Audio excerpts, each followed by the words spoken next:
On a cold autumn morning in 1927, the rising sun burned the mist off a treacherous mountain road known as Devil's Drop. It revealed a scene of brutal final silence. A Ford V8, its metal skin peppered with bullet holes, sat angled against a fallen tree. Beside it, his life staining the dark Carolina soil, lay William Bill Young, the undisputed king of the region's white lightning trade. His cargo of whiskey was gone. His life was gone. The mountains don't give up their secrets easily. The official law called it a bootlegger's quarrel and looked the other way. But this single act of violence didn't just end a man's life. It started a legend. It gave birth to a story of a love so powerful it refused to die, and a ghost that walks these hills to this very day. Today, we're going to peel back the layers of myth and memory to find the truth behind the haunting of Silver Creek Cemetery. To understand the ghost, you must first understand the man she mourned and the world he ruled. The 1920s in the Blue Ridge Mountains were a time of quiet defiance. For generations, turning corn into whiskey was a way of life, a craft that put food on the table when cash was a stranger in these parts. Prohibition wasn't a law to these people. It was a declaration of war from a distant government that neither knew nor cared about their struggles. In this world, William Bill Young was not just a criminal. He was royalty. He was the Prince of White Lightning. His stills were tucked away in rhododendron hells, so thick and tangled, no federal agent could ever hope to find them. And his product wasn't the harsh, blinding moonshine of cheap renown. It was smooth, clean, and powerful, a spirit sought by name in the fine parlors of Charlotte and Asheville. He was a folk hero, a handsome and charismatic figure who drove a Ford V8 modified to outrun any lawman on the twisting mountain roads. But Bill Young's greatest treasure wasn't his reputation or his souped-up engine. It was his wife, Eleonora. She was said to be a preacher's daughter from a neighboring valley, a woman with a gentle soul and hair the color of dark honey. Her quiet grace was the perfect counterpoint to his dangerous life. She was the calm at the center of his storm, the one person who saw the husband and the father, not the outlaw. Their love was a local legend in itself, as fierce and untamed as the landscape around them. In a life defined by risk, by late-night runs with no headlights, by the constant threat of the law and jealous rivals, Eleonora was his one safe harbor. She was the reason he came home. The small cabin they shared was a world away from the stills and the chases, a sanctuary filled with a love that felt unshakable. Yet, in those mountains, success casts a long and hungry shadow. Bill's legend grew, and so did the jealousy of other men. Whispers began to circulate about a new outfit, ruthless men from over the state line in Tennessee. They didn't follow the old codes of honor among moonshiners. They were profiteers who saw Bill's territory not as something earned, but as something to be taken. This was the unspoken vulnerability in their lives, the gathering storm on the edge of their perfect world, a threat that was closer than either of them knew. It was a local farmer on his way to market who found him, his mule stopping dead in the road, ears twitching at a scene that was deeply, horribly wrong. The unnatural silence was the first thing he noticed. No birdsong, no rustle of squirrels, just the quiet hum of a world holding its breath. Bill Young's Ford V8 was a monument to the violence. Its shattered headlights stared blindly at the sky, and its dark paint was marred by a dozen jagged holes. The driver's side door was open, swinging slightly in the morning breeze. The county sheriff, a man who knew these hills and its people, arrived an hour later. He meticulously walked the scene, his eyes missing nothing. The evidence told a story, but it was a fragmented one. The large oak tree blocking the road hadn't fallen by chance. He could see the fresh, clean cuts of an axe at its base. It was a classic ambush. He found spent rifle casings glinting in the dirt on the high bank of the road, suggesting the attackers had the advantage of cover and elevation. Bill's own pistol was clutched in his cold hand, all 6 rounds fired. He hadn't gone down without a fight. The ground itself held the most telling clues. In the damp earth, the sheriff could make out at least 3, maybe 4, distinct sets of boot prints, none of which belonged to Bill. They were heavy, purposeful tracks that spoke of men who moved with confidence. They had swarmed the car, and other tracks showed where they had hauled the heavy crates of liquor away, their trail leading to the edge of the woods before vanishing completely into the thick undergrowth. It was efficient. It was professional. But the scene was also a puzzle of contradictions. They had taken every last jar of whiskey, yet Bill's wallet, still thick with cash, remained untouched in his pocket. This wasn't a simple robbery by desperate men. This was a targeted strike, an execution designed to send a message. The chaos of the gunfire was followed by the cold, calculated logic of the theft. Who were these men who left money but took liquor? Who fought with such brutal finality? The crime scene on Devil's Drop spoke of a coordinated attack, but the wilderness offered no easy answers. The gunshots had echoed through the holler and then been swallowed by the trees. The killers had materialized from the forest and then melted back into it, leaving behind a dead man, a bullet-riddled car, and 1,000 terrifying questions that began to spread like wildfire through the tight-knit mountain community. Now, in these hills, when a man like Bill Young is found dead, the first place you look is at the man who hated him the most. And in this case, that man had a name: Jedediah Jed Scoggins. Jed was a moonshiner of the old school. His still was a rusty, sputtering contraption that produced a liquor so harsh it was said you could peel paint with it. He was a bitter, solitary man, with eyes as hard as creek stones and a permanent scowl etched into his face. The bad blood between Jed and Bill ran deep, a classic mountain feud born not of land or family, but of pure, corrosive jealousy. They had come up in the trade together, but where Bill was an artist, Jed was just a cook. Bill's operation grew, his reputation soared, and his pockets grew heavy with cash. Meanwhile, Jed Scoggins stayed right where he was, brewing his gut rot for a handful of locals who couldn't afford better, watching Bill's fancy Ford V8 roar past his dilapidated shack. Every success of Bill's was another bitter pill for Jed to swallow. The tension had finally boiled over just a month before the ambush. The story is told that Jed Scoggins confronted Bill in the local general store, accusing him of stealing customers. Bill, with his easy smile, just laughed it off. He clapped Jed on the shoulder and said loud enough for everyone to hear, "Now, Jed, there's a market for paint thinner and there's a market for fine whiskey. We ain't in the same business." The store erupted in laughter. For a man like Jed Scoggins, whose only currency was his pride, the public humiliation was a wound that would never heal. His face turned a deep, dangerous red, and he stormed out, muttering threats under his breath. So when the news of Bill's murder spread through the hollers, every eye turned to Jed. The sheriff paid him a visit first thing. Scoggins denied everything, of course, but his anger made him look guilty.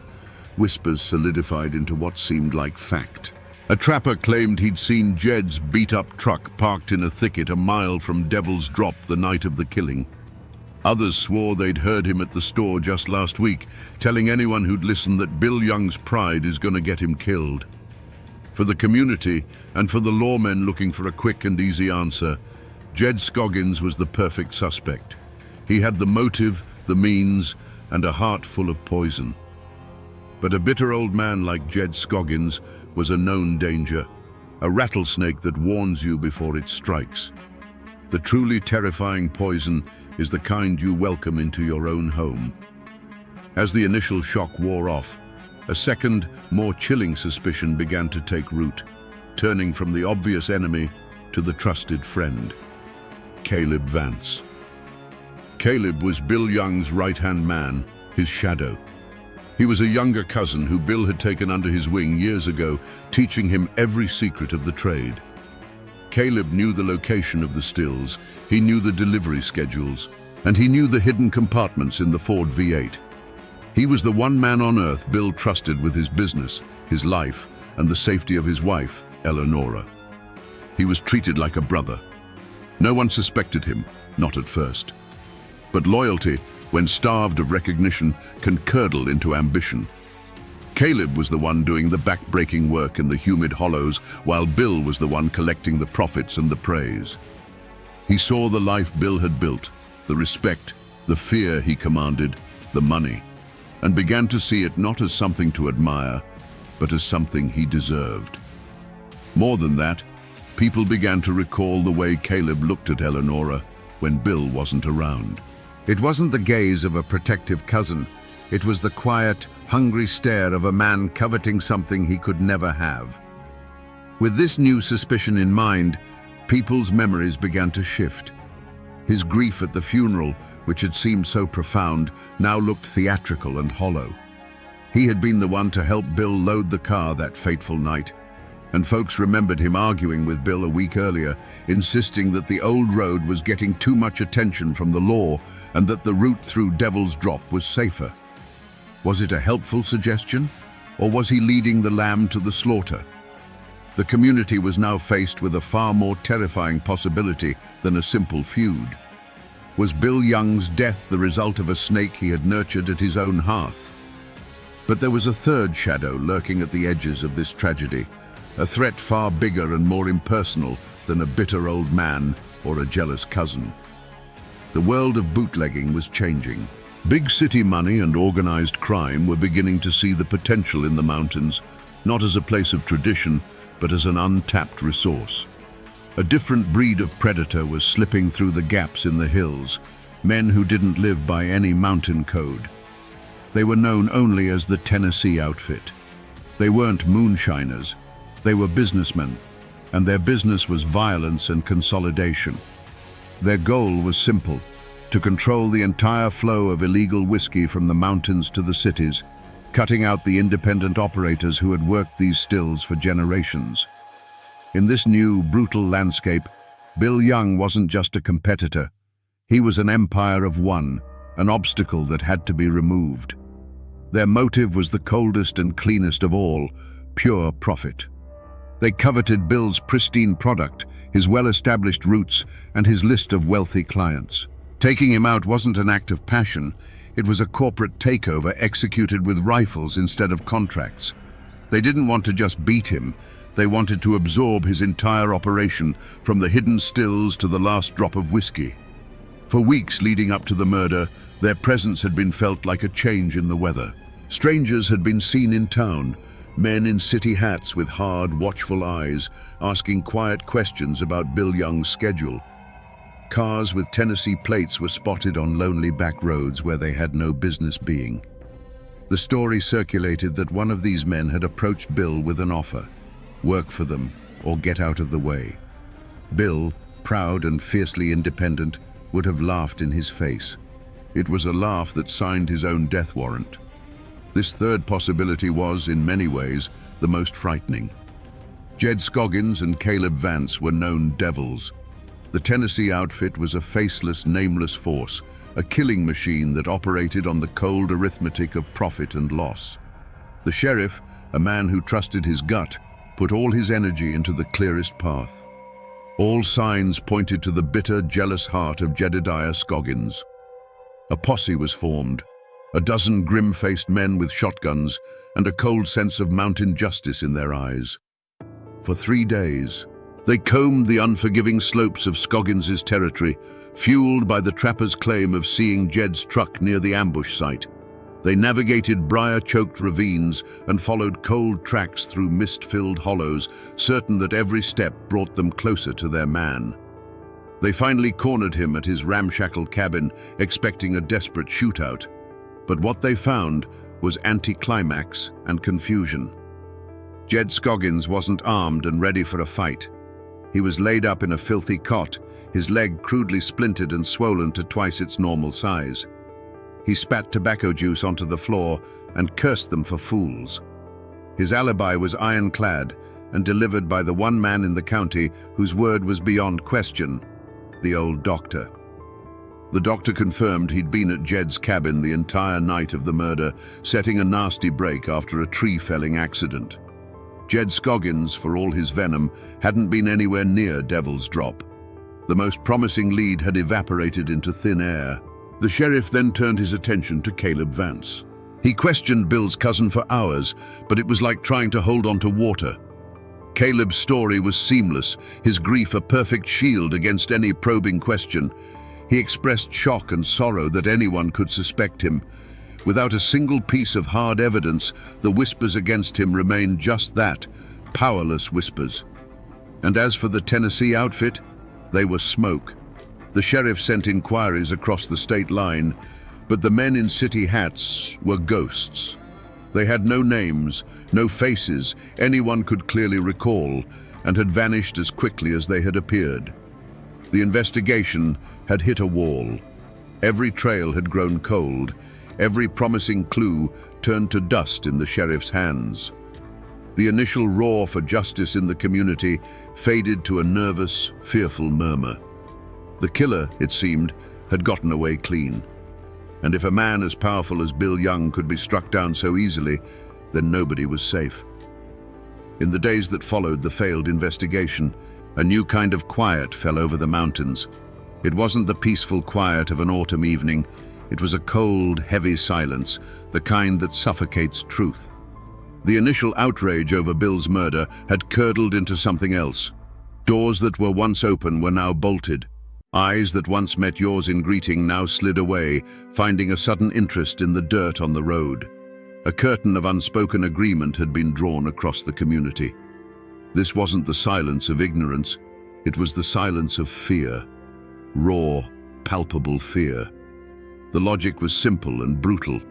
If a man as powerful, as respected, and as feared as Bill Young could be gunned down on a public road, what chance did a simple farmer or a store clerk have? The killers hadn't just murdered a man, they had murdered the community's sense of security. They were still out there, unseen, their identities a terrifying mystery. To speak a name, to repeat a rumor, was to risk drawing their attention, and no one wanted to be next. But it was more than just fear. It was the code. For generations, these mountain folk had lived by their own laws, born of a deep and abiding distrust for any authority that came from outside their hills. Talking to a man with a badge, even a local one, was a violation of that code. It was inviting an outside world of courts and lawyers into their own business. The unspoken rule was clear. You see nothing, you hear nothing, and you know nothing. You handle your own affairs, and you let your neighbors handle theirs. The few who were thought to know something learned the power of this code very quickly. A man who had been seen talking to Bill just hours before the ambush suddenly became a pariah. His neighbors, men he'd known his whole life, suddenly had urgent chores to do when he approached. No threat was ever spoken aloud, none needed to be. The cold shoulders and the averted gazes were a message clearer than any gunshot. Stay quiet, or you're on your own. And so, the sheriff's investigation died, not from a lack of leads, but from a lack of voices. He would ask questions and be met with blank stares, polite deflections, and shrugged shoulders. The people of the valley had made a collective choice. They would bury the truth under the weight of their silence, hoping that if they didn't speak of the devil, he might just pass them by. The murder of Bill Young was now a closed book, locked tight by the fear of an entire community. Years slid by like water over stone. The murder of Bill Young became a cold case, then a local legend, a story to tell children to keep them from wandering too far into the woods after dark. The wall of silence held firm, and every single evening, Eleonora kept her vigil, her black-clad form becoming as much a part of the landscape as the ancient oaks in the cemetery. Her grief was a silent, unchanging monument. Nearly a decade after Bill's death, Eleonora's vigil finally ended. She passed away in her sleep one cold winter morning and was buried beside her husband, their story seemingly concluded. It fell to a distant niece, a young woman who barely remembered her famous uncle, to clear out the small Spartan cabin where Eleonora had lived out her last lonely years. While packing away old linens in a cedar chest, her fingers brushed against something hard tucked beneath a false bottom, a small, leather-bound journal. This was the clue that had been forgotten because no one knew it existed. It wasn't a diary of daily life. It was a testament of silent suffering, a record of the truth Eleonora was too terrified to speak aloud. The niece's hands trembled as she read the elegant, spidery script, the entries beginning the day after Bill's body was found. The journal revealed everything. It described how Caleb Vance, Bill's trusted cousin, had come to the cabin late on the night of the murder, hours before the body was officially discovered. He had told Eleonora that Bill was delayed on a run, but his story was a lie, and Eleonora had seen it. His boots were caked in the distinctive red clay found only on the road up Devil's Drop. There was a fresh, angry scratch on his cheek, and his hands, she wrote, would not stop trembling. He couldn't meet her eyes. When the news came the next morning, the terrible truth clicked into place in her heart. The journal laid it all bare. Her agonizing suspicion that Caleb, driven by a poisonous mix of greed and ambition, had been the inside man. He had made a deal with the Tennessee outfit, giving them the route, the time, and the assurance that Bill would be alone. He had led his own cousin, his own blood, into a fatal trap. The discovery of that journal, a quiet voice from beyond the grave, didn't just point to a new suspect. It shattered the entire foundation of the mystery and screamed out the name of the true betrayer. The case of Bill Young was suddenly, violently alive again. The sheriff, now a much older man with the weight of years in his eyes, took the small leather journal from the nervous young woman. He opened it with a sense of weary duty, expecting the rambling thoughts of a grieving widow. But as he read Eleonora's precise, heartbreaking prose, the years fell away. He wasn't an old sheriff in a quiet office. He was back on Devil's Drop, smelling the gunpowder and the cold morning air. The words on the page were a voice from the grave, a testimony that time had not been able to silence. There, in Eleonora's own hand, was the key. Caleb Vance's visit, the red clay on his boots, the lie in his eyes. Armed with the truth that had been buried for a decade, the sheriff walked out of his office and down the main street. He found Caleb Vance where he always was, overseeing a small timber business he'd built on the ashes of Bill Young's empire. Caleb was heavier now, a respected man in the community, his past betrayal hidden behind a facade of quiet competence. The sheriff didn't raise his voice. He simply held out the open journal. "Eleonora kept a record, Caleb," he said, his voice low and steady. "She wrote it all down." At the sight of that familiar script, the mask that Caleb Vance had worn for 10 long years shattered. The color drained from his face. It wasn't the law that broke him. It was the ghost of the woman whose love he had craved and whose husband he had betrayed. In a torrent of words, the confession poured out of him, a decade of guilt and resentment. He had been the engine, and Bill had been the face. He had sweated over the stills while Bill collected the glory. He had watched Bill with Eleonora, a love so complete it left no room for anyone else, and the poison of jealousy had festered into a murderous ambition. His confession finally gave a name to the faceless external threat. He admitted to meeting with the Tennessee outfit, giving them everything they needed. He drew them a map of Devil's Drop. He told them the exact time Bill's Ford would round the tight bend. He assured them Bill would be alone and that the local law wouldn't look too hard into a bootlegger's death. It was the perfect crime, a partnership between inside knowledge and outside muscle. The full, horrifying truth was finally laid bare for all to see. It wasn't a feud with Jed Scoggins. It wasn't a random attack by outsiders. It was a cold-blooded pact, a conspiracy born in the heart of Bill Young's own family. Caleb Vance, the trusted cousin, had been the serpent in the garden. He had opened the gate and let the wolves in, all for a share of the profits and the empty hope that with Bill gone, Eleonora might finally see him. The central mystery was solved, and the answer was a betrayal so profound it was almost unthinkable. The man who had mourned the loudest at the funeral had been the one who orchestrated the killing.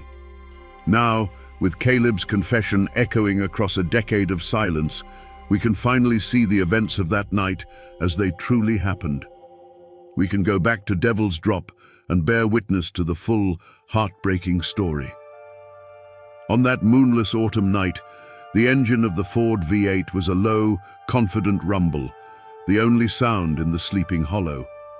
Behind the wheel, Bill Young was in his element. The road was treacherous, the car was heavy with its precious cargo, but this was a dance he knew by heart. He was thinking of home, of the warmth of the fire, of Eleonora waiting. As he rounded the tight bend, his headlights caught the dark, solid line of the fallen oak. He slowed to a stop, his mind already working on the problem, a flicker of annoyance but not yet alarm. The alarm came a second later. It wasn't a sound, it was a feeling. A subtle shift in the shadows on the high bank to his left, a glint of moonlight on something that shouldn't have been there. In that split second of cold realization, the night exploded. The silence was torn apart by a sound like 100 dry branches snapping at once. It wasn't just a gunshot, it was a volley, a deafening crackle of coordinated rifle fire. The passenger side window dissolved into a spider web of frosted glass. The sturdy metal of the Ford's door dimpled and tore as if struck by a violent, invisible hail. The world outside the car became a chaotic storm of noise and muzzle flashes, a hell of his cousin's making. Bill's hand instinctively went to the pistol he always kept by his side. Its single defiant bark was a lonely protest, a single note against a symphony of destruction. And then there was a sharp grunt, a sudden stillness behind the wheel. The last sound from him was the heavy thud of his body slumping against the driver's side door. His fight was over. The gunfire stopped. A profound, ringing silence descended, thicker and heavier than before. Shadows detached themselves from the tree line, solidifying into the shapes of men. They moved with a cold, detached efficiency. They didn't even glance at the figure in the car. Their focus was on the cargo. The back doors were pried open, and crate after crate of mason jars were hauled into the darkness. Their movements were swift, practiced, leaving no trace but their boot prints in the mud. When the last crate was gone, the men melted back into the woods as silently as they had appeared. They left behind a scene of chilling stillness. The shattered headlights cast jagged, broken beams into the darkness, like the eyes of a great beast that had been blinded. The air, once crisp with the scent of pine, now hung heavy with the acrid smell of burnt gunpowder. The only movement was a thin trickle of whiskey from a single shattered jar, its clear liquid mixing with the dark, damp earth in a final, wasted offering. The trial of Caleb Vance was more than a legal proceeding. It was a public reckoning, a final, painful chapter in a story that had haunted the community for a decade. The small county courthouse was packed to the rafters. Old men who had known Bill Young personally sat beside young people who had only ever heard his name whispered in ghost stories. The air was thick with the weight of unspoken history. Every person in that room, a silent juror in a trial that had been held in the court of public opinion for years. In the defendant's chair, Caleb Vance was a ghost of a man.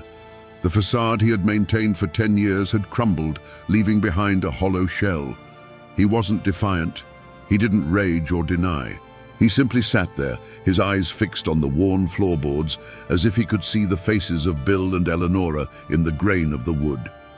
When the charges were read, conspiracy and murder, he showed no reaction, offering a quiet plea of guilty. His confession had been a dam breaking, and now there was nothing left inside him to fight with.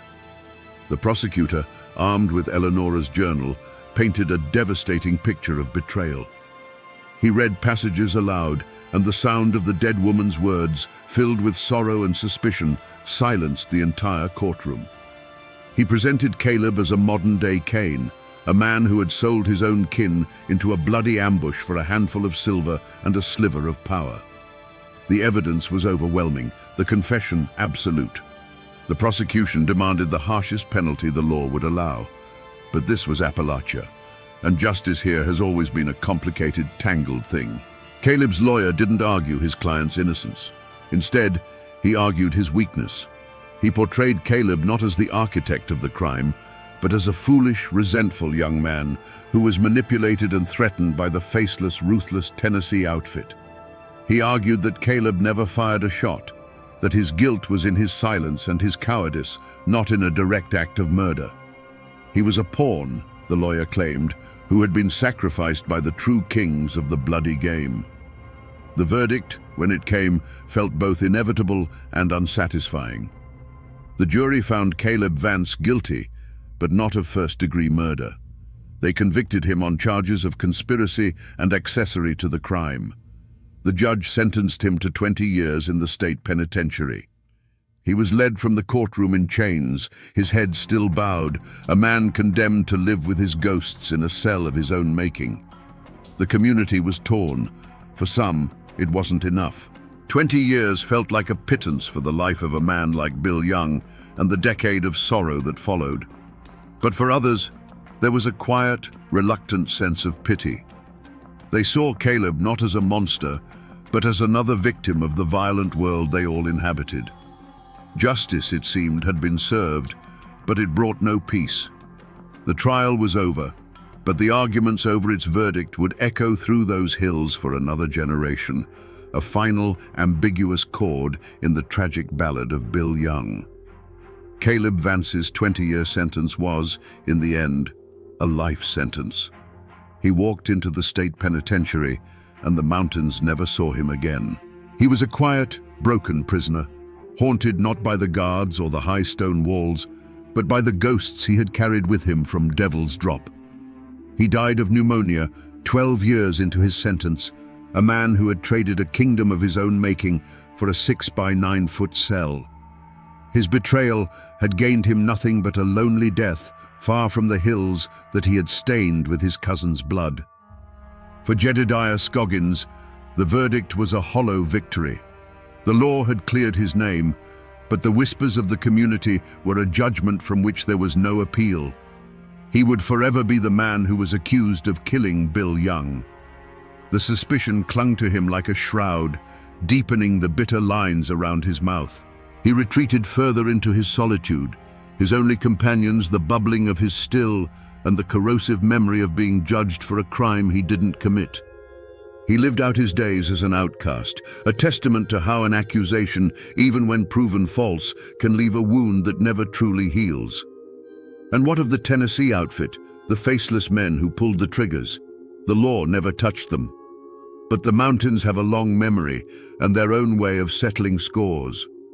Over the years, stories drifted back across the state line, whispered from one bootlegger to another. One of the ringleaders, it was said, drove his own car off a cliff on a road just as treacherous as Devil's Drop, his body found in a wreck of twisted metal. Another died in a suspicious fire at his speakeasy, consumed by the very enterprise he had killed for. And the last one, the man who had given the final order, was said to have gone mad, dying in an asylum, haunted to his last breath by the face of a man he'd murdered in the dark Carolina hills. The young niece who found the journal, the unwitting key to unlocking the truth, could no longer bear the weight of her family's history. She sold the small cabin and the land and moved away, seeking a life in a place where the name Young didn't carry the echo of gunfire and betrayal. She had given the dead a voice, but in doing so had silenced her own future in the mountains. The crime left a permanent scar on the community itself. The wall of silence had been shattered, replaced by a quiet, collective shame. The story of Caleb's betrayal became a cautionary tale, a dark lesson passed down through generations about how greed and jealousy could poison a man's soul and turn brother against brother. The events on Devil's Drop were no longer a mystery, but a wound in the valley's memory, a stark reminder that the deepest betrayals often come from those who stand closest to the fire.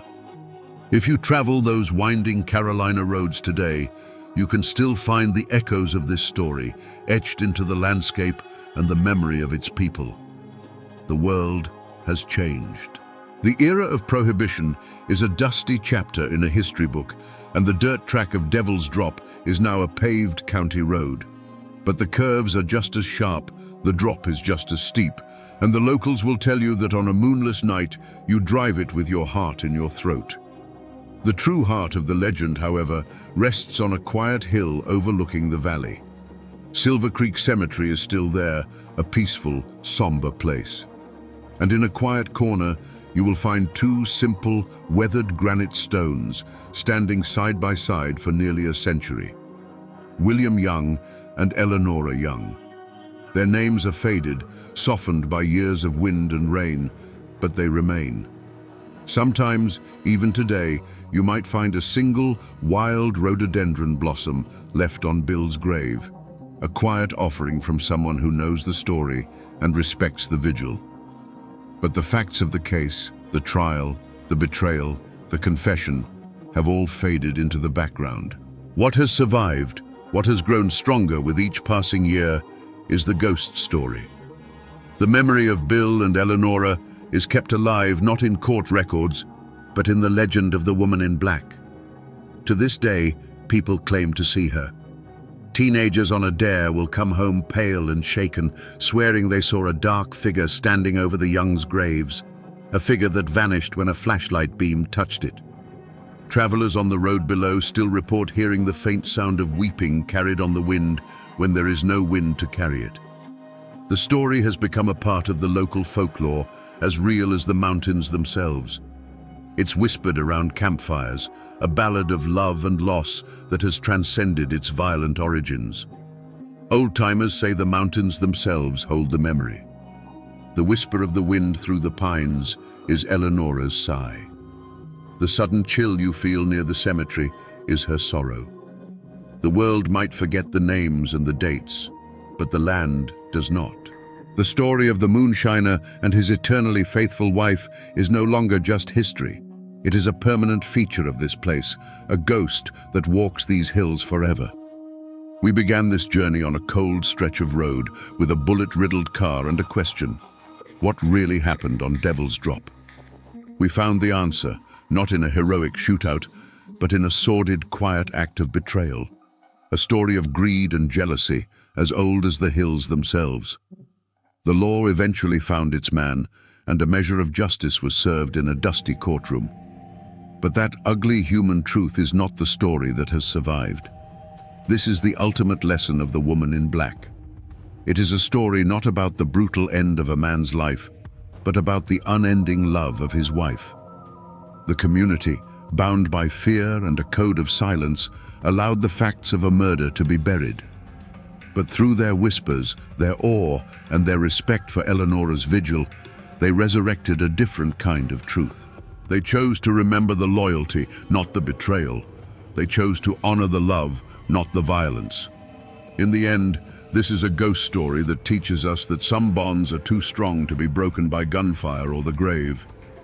It shows us how a deep and abiding love can become a legend, a story told to remind us that even in the darkest of times, loyalty is a light that can echo through generations. The law may have closed the case on Bill Young, but it was Eleanora's heart that wrote the final, enduring chapter. And now, my friends, you know the rest of the story, or at least as much of it as the mountains are willing to give up. Imagine the deepest, darkest night in the Ozark Hills, where the silence is shattered not by a scream, but by the thunder of hooves. Riders emerge from the mist, but they are not men. They are terrifying figures in black hoods, with long, twisted horns sprouting from their heads, like demons clawing their way out of the very earth. The newspapers called them vigilantes. The outlaws called them monsters. But their neighbors called them something else: the bald knobbers. But here is the bone-chilling question history has tried to bury. What happens when the men who promised to save you from the darkness become the darkness itself? Today, we will separate the legends from the facts and find out what really happened when good men put on the devil's mask. To understand the firestorm that was coming, you first have to understand the land that would become its kindling. The Ozark Mountains of southern Missouri in the 1880s were a world unto themselves. This wasn't the manicured countryside of the East. This was a rugged, isolated land of deep hollows, limestone bluffs, and spring-fed creeks that ran clear as glass. It was a beautiful but unforgiving place, settled by fiercely independent Scots-Irish families who asked for little more than to be left alone to work their small farms and raise their children. Life here was governed by the seasons, not the clock. Men like Nat Kinney were pillars of this community. A giant of a man, a Union Army veteran with a booming voice, he was seen as a leader long before he ever took the title. You could find him at his general store, a place that smelled of coffee, leather, and kerosene, where he'd extend credit to a family down on their luck. You had decent, church-going folk, families who believed in hard work and the word of God, whose greatest dream was simply a good harvest and a peaceful night's sleep. But peace was a forgotten luxury. The Civil War had not been a distant conflict here. It was a brutal, intimate butchery that pitted neighbor against neighbor. The official surrender in 1865 meant nothing to the hills. The old hatreds didn't die. They just festered, waiting for a new excuse to bleed. The law was a ghost, a corrupt sheriff a full day's ride away who couldn't or wouldn't do a thing to help. In this vacuum, a new power had risen.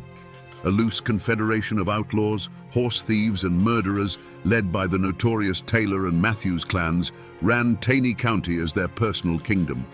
They mockingly called themselves the Anti-Law and Order League. For the ordinary farmer, life became a waking nightmare. Livestock vanished in the night, stores were robbed in broad daylight, and families were terrorized into silence. Every sunset brought a fresh wave of fear. Every knock on the door could be a gang of thugs demanding food or whiskey. The people were pushed to the absolute edge, praying for a savior. But they were about to learn a hard lesson. In the Ozark Hills, when you pray for a savior, you have to be careful what kind of angel answers your call. The roots of this conflict ran deeper than any single crime. They were anchored in the very bedrock of the Ozarks. The families who settled these hills, the Scots-Irish, didn't come here seeking gold. They came seeking freedom from kings, landlords, and any government that tried to put a bridle on them. They carved their lives out of the wilderness with an axe and a rifle, and the land they claimed wasn't just property, it was a declaration of independence. This patch of earth, this creek bottom, this ridge, it was a legacy paid for in sweat, heartbreak, and blood. To threaten a man's land was to threaten his soul. But the most poisonous memory, the wound that never healed, was the Civil War. Here, it wasn't a war of uniforms and battlefields. It was a war of ambush and arson, fought between neighbors. Pro-Confederate bushwhackers and pro-Union jayhawkers turned the Ozarks into a slaughterhouse. A man might see the neighbor he'd helped raise a barn with the year before, riding toward his home with a torch in his hand. The official surrender at Appomattox was just a whisper from a world away. In these hills, the war never truly ended. It just went quiet. The hatreds were passed down from father to son like a family Bible. The Anti-Law and Order League wasn't born in a vacuum. It was the direct descendant of the bushwhacker gangs. Families like the Taylors and the Matthews had ridden for the Confederacy, and they saw the post-war government as a hostile, occupying force. For them, robbing and terrorizing their old Unionist neighbors wasn't just crime, it was a continuation of the war. They were settling old scores that the history books said were already settled. In this land, a family name was a heavy thing. It was your history, your allegiance, and your honor, all rolled into one. To be a Taylor or a Matthews meant you remembered the wrongs done to your kin during the war, and you never, ever let them go unavenged. To be a Kinney, a proud Union veteran, meant you believed in order, in the flag, and in the idea that the war was over and the law should be respected. The coming storm wasn't just about crime. It was the ghosts of the Civil War rising from their shallow graves, ready to fight one last time. The ground wasn't just fertile for a feud, it was salted with the blood of the last one. In a place as small and tight-knit as Taney County, there was no neutral ground. Friendships that had weathered droughts and hard winters now fractured under the weight of a single whispered question. Are you for Kinney, or are you against him? The general store, the church, the blacksmith shop. These weren't just places of commerce or worship anymore. They were listening posts where every word was weighed and judged. Siding with the outlaws could get your barn burned by reformers. Siding with the reformers could get your throat cut by the outlaws. The simmering conflict gave old grudges a new, deadly purpose.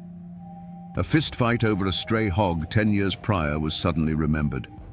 A bitter argument over a boundary line marked by an old oak tree became a justification for violence. Men who had simply disliked each other for personal reasons now found themselves on opposite sides of a brewing war, giving their private hatred a righteous banner to fly under. The chaos was a perfect cover for settling old scores, and everyone knew it. Whispers became the currency of the hills, and they were poison. A story told at the grist mill in the morning would be a full-blown death threat by the time it reached the far hollows at dusk. Rumors traveled faster than a man on horseback, twisting and growing with every retelling. Did you hear that so-and-so was seen sharing a drink with one of the Taylor boys? Did you hear that man's wife say she thought Kinney was going too far? In this atmosphere, accusation was as good as a conviction, and suspicion was a death sentence waiting to be carried out. And then there were men like William Edens. He wasn't an outlaw. He hated the thieves and killers as much as anyone. But he was a stubborn, honest man who believed that justice delivered from the shadows was just another kind of crime. He spoke out, not in saloons, but in public, arguing that a secret committee of men acting as judge, jury, and executioner was a cure far worse than the disease. To Nat Kinney's supporters, this wasn't principled opposition, it was treason. Edens was marking himself and his family as an obstacle. He was a voice of reason in a world that was rapidly going deaf with rage. The community was no longer a community. It was a tangled web of fear, loyalty, and festering resentments. Every man was sizing up his neighbor, wondering which side he'd be on when the shooting started. The air itself felt heavy, charged with unspoken threats.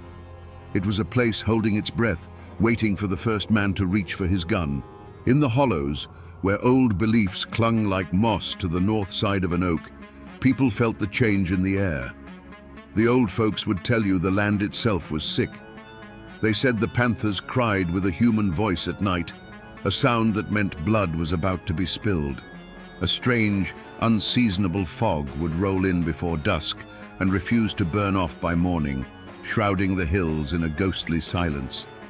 Women spoke in hushed tones of unsettling dreams, dreams of faceless riders and burning homes, of a darkness that had a shape and a name they couldn't quite speak. These weren't just superstitions, they were the collective dread of a community beginning to fracture under an unbearable pressure. The true omen, however, wasn't in the sky or the woods. It was in the eyes of Nat Kinney. The man who once offered easy credit and a kind word was gone.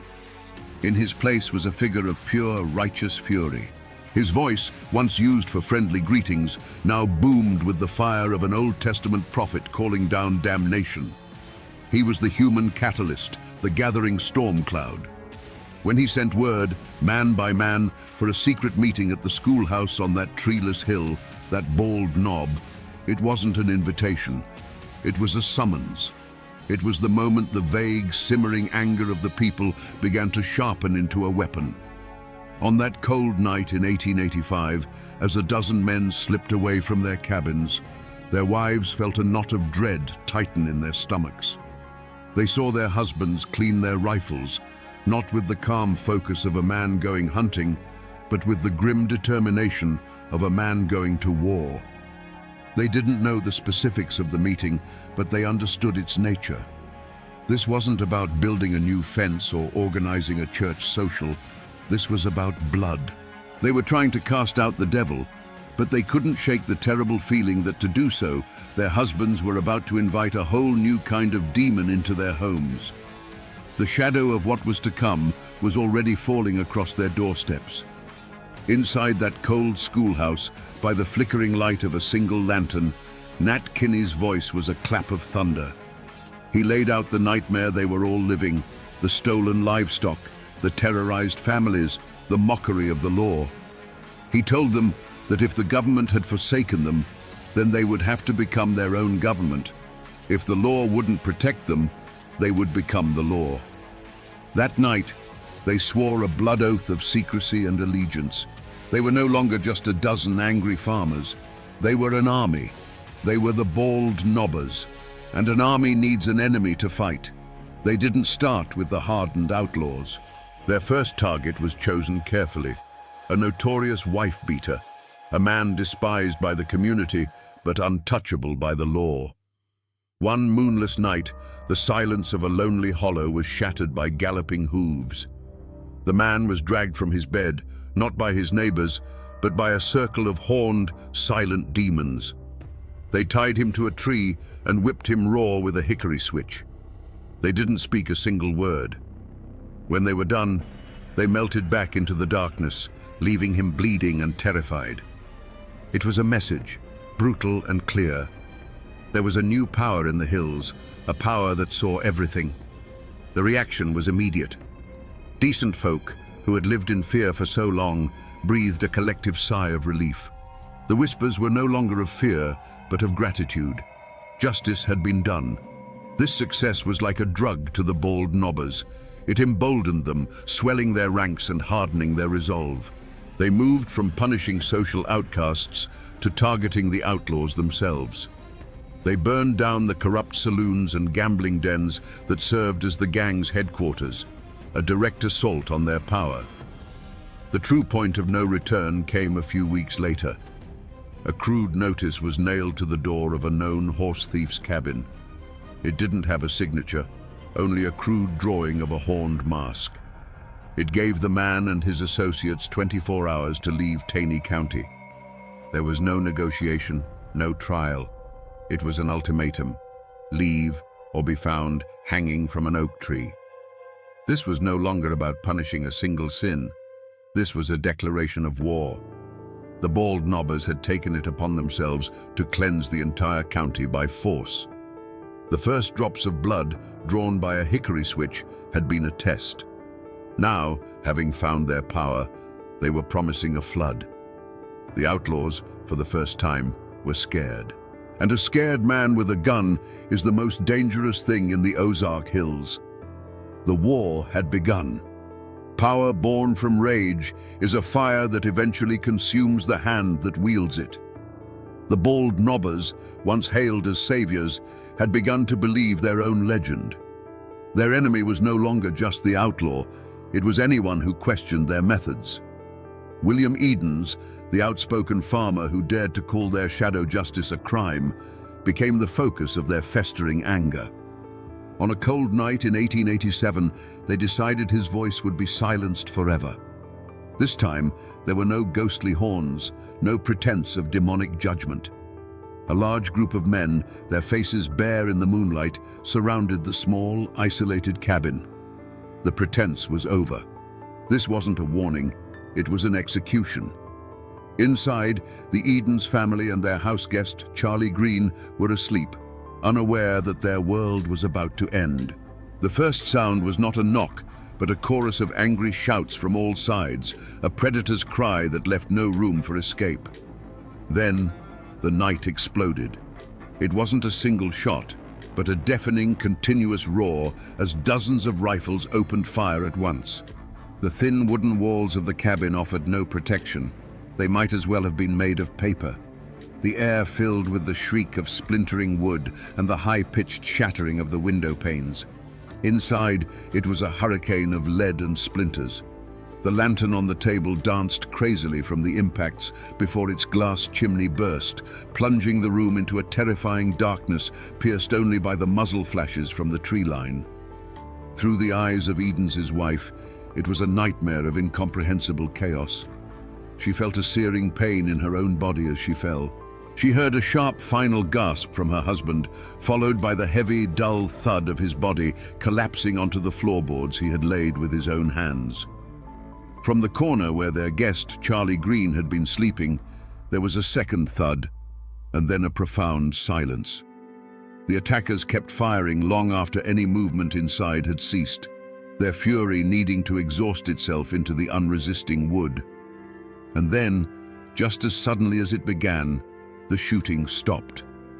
The silence that rushed back in was heavier, more terrifying than the noise.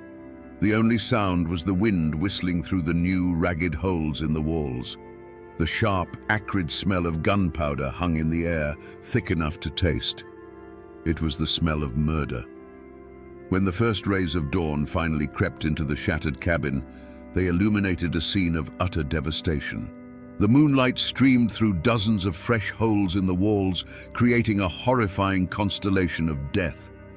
There were no masks, no warnings, no hickory switches. This wasn't vigilante justice. This was a cold-blooded massacre. The bald knobbers had crossed a line from which there was no return.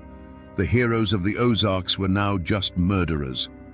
To the men who surrounded that cabin, this wasn't murder. It was a grim, necessary surgery. In their minds, William Edens was not an innocent man exercising his right to speak. He was a cancer. His words were a poison that threatened to undo everything they had accomplished. They had faced down killers and thieves. They had brought a semblance of peace to a land of terror. And now this one man, with his talk of process and law, was giving comfort to the enemy. He was making them look like villains, turning the very people they'd sworn to protect against them. Their logic was twisted but terrifyingly simple. If Edens turned the community against them, the outlaws would rise again, and the old nightmare would return. To save the county, Edens had to be silenced. The transformation from savior to killer had been gradual, almost imperceptible. It began the first time a man used his horned mask to settle a personal score. It grew each time they took a fine that felt more like extortion. The righteous fire had slowly burned down into the cold, hard ash of self-preservation. The switch flipped the moment they realized that Eden's arguments were working. The fear of losing control, of being exposed, arrested, and hanged by the very law they had replaced, became a paranoia that consumed them. The mission was no longer about saving Tiny County. It was about saving the bald knobbers from their own destruction. That is why they didn't wear their masks that night. This wasn't a symbolic act of justice. It was a personal, brutal act of elimination. But what did they feel as they walked away from that bullet-riddled cabin, leaving the smell of gunpowder and death hanging in the night air? There was no triumph. There was no righteous satisfaction.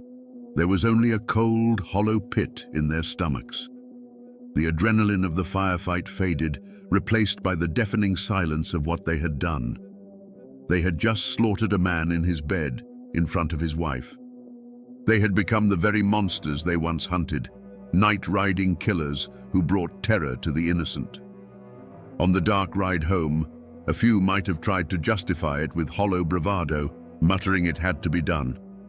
But in the quiet of their own homes, alone with their thoughts, the truth would be waiting. The image of that splintered door, the sound of the glass shattering, the memory of the final heavy silence from inside the cabin. They hadn't felt like judges or executioners. They had felt like butchers. And in that chilling private moment of self-awareness, they finally understood. The horned mask wasn't something they wore anymore. It was something they had become. The silence that followed the gunfire was a living thing, a heavy blanket of horror that smothered the hollow. Inside the cabin, the cold night air began to creep through the dozens of new holes in the walls, carrying with it the sharp, metallic smell of gunpowder and fresh blood. For what felt like an eternity, the only movement was the moonlight shifting across the floor, illuminating the two still forms and the splintered wreckage of a once peaceful home. But there was a survivor. Gravely wounded, drifting in and out of consciousness, was William Edens' wife. The pain was a fire in her body, but a colder, fiercer fire burned in her mind. The need to bear witness. She could not let them get away with this. She couldn't scream. Her lungs wouldn't obey. So she began to crawl, dragging her wounded body across the floor, past the body of her husband, out the shattered door, and into the freezing mud of the yard. Every foot was an agony, a testament to a will that refused to be extinguished by a volley of bullets. Her destination was the nearest neighbor, a lifetime away in the darkness. When the first neighbors arrived at dawn, summoned by the wounded woman's desperate gasps, they were met with a scene that would be forever seared into their minds. This wasn't the work of outlaws. This was something different, something more terrifying. The sight of William Edens, a good and honest man, lying dead on his own floor, turned the community's stomach. The awe and respect many had held for the bald nobbers curdled into pure, unadulterated horror. They hadn't just killed a man, they had murdered a neighbor in his bed. The news of the Edens massacre was a lit match dropped on a dry tinderbox. It traveled faster than any posse, a wave of shock and revulsion that swept through the Ozark Hills. The story was told in hushed, horrified tones at every crossroads and general store. They hadn't worn masks. They had shot the house to pieces. Mrs. Edens had survived. The killers' identities, long whispered in secret, were now spoken openly, names attached to an unforgivable crime. This was too blatant, too savage for even the corrupt local authorities to ignore. The flimsy shield of public support for the bald nobbers had been utterly shattered. The state was finally forced to act. The governor of Missouri, his hand forced by the public outcry, authorized the use of the state militia and hired the famous Pinkerton Detective Agency to hunt the killers down. A substantial reward was offered for their capture, turning friends into potential informants. The hunt was on, not just by a local sheriff, but by the full, vengeful power of the law they had so arrogantly replaced. The hunters had officially become the hunted. The murder of William Edens was not a stone dropped in a pond. It was an earthquake that split Taney County right down the middle. There was no more gray area, no room for neutrality. The invisible lines of allegiance that had been forming for months were now drawn in blood. You were either for the bald nobbers, believing they were the only thing standing between order and chaos, or you were against them, believing they had become a murderous tyranny. The question was whispered over fence posts, argued in hushed tones in the back of the general store, and sometimes settled with fists in the dusty street. Families who had shared pews for generations now glared at each other over the tops of their hymnals, the preacher's words about forgiveness ringing hollow and meaningless. The community, once a source of strength, was now a web of suspicion. Every shadow could hold a spy, and every friendly greeting could be a test. A conspiracy of silence fell over the hills, but it wasn't the silence of ignorance. Everyone knew who pulled the triggers that night. The killers were their neighbors, their cousins, the men they'd helped raise barns with. But to speak that knowledge aloud was to paint a target on your own family's door. Fear was a gag in the mouth of justice. In response to this new terror, an opposition finally took shape. They called themselves the Anti-Bald Nobbers. This wasn't a formal army, but a desperate coalition of the outlaws' families, old enemies of Kinney, and decent men who were simply horrified by the Edens massacre. The hills erupted into a full-scale guerrilla war. A bald nobber's barn would mysteriously catch fire in the night. An anti-bald nobber would be ambushed on a lonely road. Shootouts became common, turning the quiet mountain trails into killing grounds. Amid the terror, there were quiet acts of breathtaking courage. A neighbor, knowing the risk, would leave a basket of food on the porch of the surviving Edens family under the cover of darkness. Another, his conscience finally outweighing his fear, would slip away to meet with the Pinkerton detectives, his whispered testimony the first crack in the wall of silence. But for every act of courage, there was an act of cowardice. Men who knew the truth would provide false alibis for the killers, choosing the bonds of kinship or the safety of their own skin over the rule of law. The community was eating itself alive, and the war for the soul of the Ozarks had begun in earnest.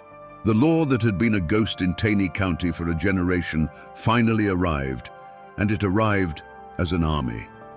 The state militia, disciplined and impersonal, marched into the hills, their blue uniforms a stark contrast to the greens and browns of the Ozarks. Alongside them came the Pinkerton detectives, quiet, observant men in city clothes who missed nothing. They weren't swayed by old loyalties, and they weren't intimidated by local reputations. They brought with them the cold, methodical logic of the ledger book and the arrest warrant. An unlikely and dangerous posse was formed. It was a volatile mix of state troopers, professional detectives, and the raw, vengeful fury of the anti-bald nobbers. For the lawmen, these local guides were a necessary evil, men who knew the secret paths and hidden hollows. For the anti-bald nobbers, this was their chance for revenge, now sanctioned by the state. They hunted their own kin, leading the militia to the doorsteps of men they had known their entire lives. The chase that followed was a brutal ordeal against the land itself. The wanted men were not fools. They were sons of these mountains. They knew every cave, every rock outcropping, every spring that could hide a man. They could melt into the dense woods like smoke. For the pursuing militia, many of them flatlanders, the Ozarks became a green hell of steep ridges, sudden drop-offs, and thorny thickets that tore at their uniforms and their resolve. Days turned into weeks of grueling patrols, of false leads and near misses. The mountains, which had been the bald nobbers' fortress, were now their last, desperate sanctuary. But the real weapon that brought them down wasn't the rifle, it was the whisper. The governor's reward money was a powerful temptation, but it was the presence of the militia that truly broke the spell of fear. For the first time, people who knew the truth felt safe enough to speak it. A farmer, his conscience gnawing at him, would secretly meet a detective and trade a name for a promise of protection. A woman, tired of the bloodshed, would leave an anonymous note detailing a hiding spot. One by one, the cracks in the wall of silence began to spread. The end came not in one epic firefight, but in a series of swift, merciless raids. Acting on the new intelligence, the militia would surround a cabin in the pre-dawn darkness, their rifles appearing like a thorny crown around the house. Some men were taken from their beds, blinking in confusion as the cold steel of handcuffs snapped onto their wrists. Others tried to fight, their defiance ending in a brief, desperate exchange of gunfire. A few, run to ground in a remote cave, simply gave up, their faces gaunt with hunger and the knowledge that the game was over. The once feared night riders, the horned demons of the hills, were rounded up by the dozens, their reign of terror ending not with a thunderclap, but with the quiet, final click of a jail cell door. The trials of the bald nobbers were not a quiet legal proceeding. They were the final battle of the war, fought not with rifles, but with testimony and lies. The entire county descended on the small town of Ozark, Missouri, turning it into an armed camp. State militia with bayonets fixed stood guard on the courthouse steps and at the doors, their stoic presence a thin wall against the seething tension in the streets. Inside, the courtroom was packed to the rafters, a stifling, airless space filled with the families of the accused, the families of the victims, and curious onlookers, all watching each other with a mixture of hatred and fear. The air was thicker than summer molasses, heavy with the unspoken threat that the violence outside could erupt within these walls at any moment. This was a clash of two worlds. In the dock sat the accused, hardened hillmen, their weathered faces looking utterly out of place against the polished wood of the court.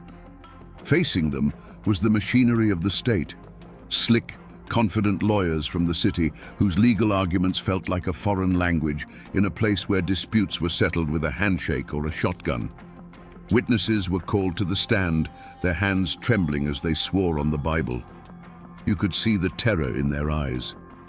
As they spoke, their gaze would drift to the gallery, where the kin of the accused sat in stony silence, a silent but powerful reminder that after the judge and jury were gone, the mountains and their long memories would remain. Witness intimidation didn't require a single word, only a steady, unblinking stare. The defendants themselves showed no remorse. Led by Dave Walker and his son, they carried themselves not with the shame of murderers, but with the defiant pride of captured soldiers. They rarely looked at the judge or the jury. Their eyes were fixed on their own people in the crowd, a silent exchange of loyalty that defied the authority of the court. In their minds, they were being tried by a foreign power for an act of war, for executing a traitor who threatened their cause. They did not recognize this law, and they would not bow to it, even with the shadow of the gallows falling over them. The great captain, Nat Kinney himself, was not among them in the dock for this final judgment. He had a solid alibi for the night of the Eden's murder and was acquitted in a separate trial, a legal technicality that felt like a dagger in the heart of true justice. The mastermind, the voice that had summoned the demons in the first place, would walk free. The state needed convictions, and it focused its full weight on the men whose triggers had been pulled that night. The jury, a group of terrified local men, deliberated under immense pressure, knowing their decision could make them heroes to one half of the county and targets to the other. Finally, they filed back in, their faces grim. The foreman stood, his voice shaking slightly as he read the verdict. Guilty.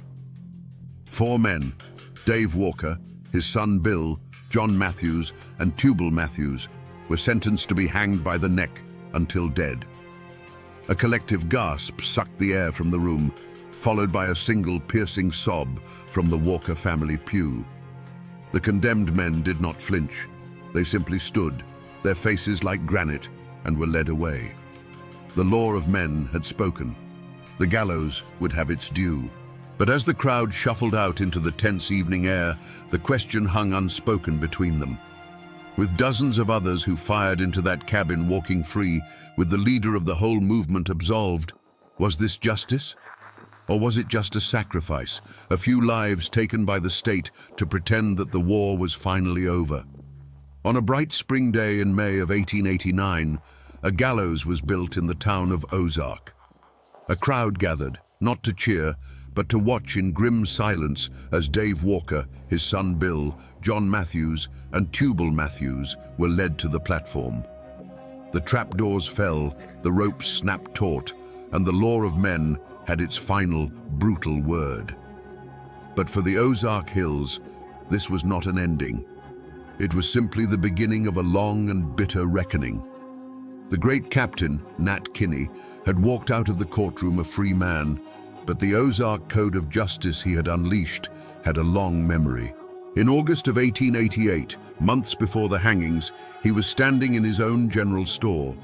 His sworn enemy, Billy Miles, walked in, raised a shotgun, and fired.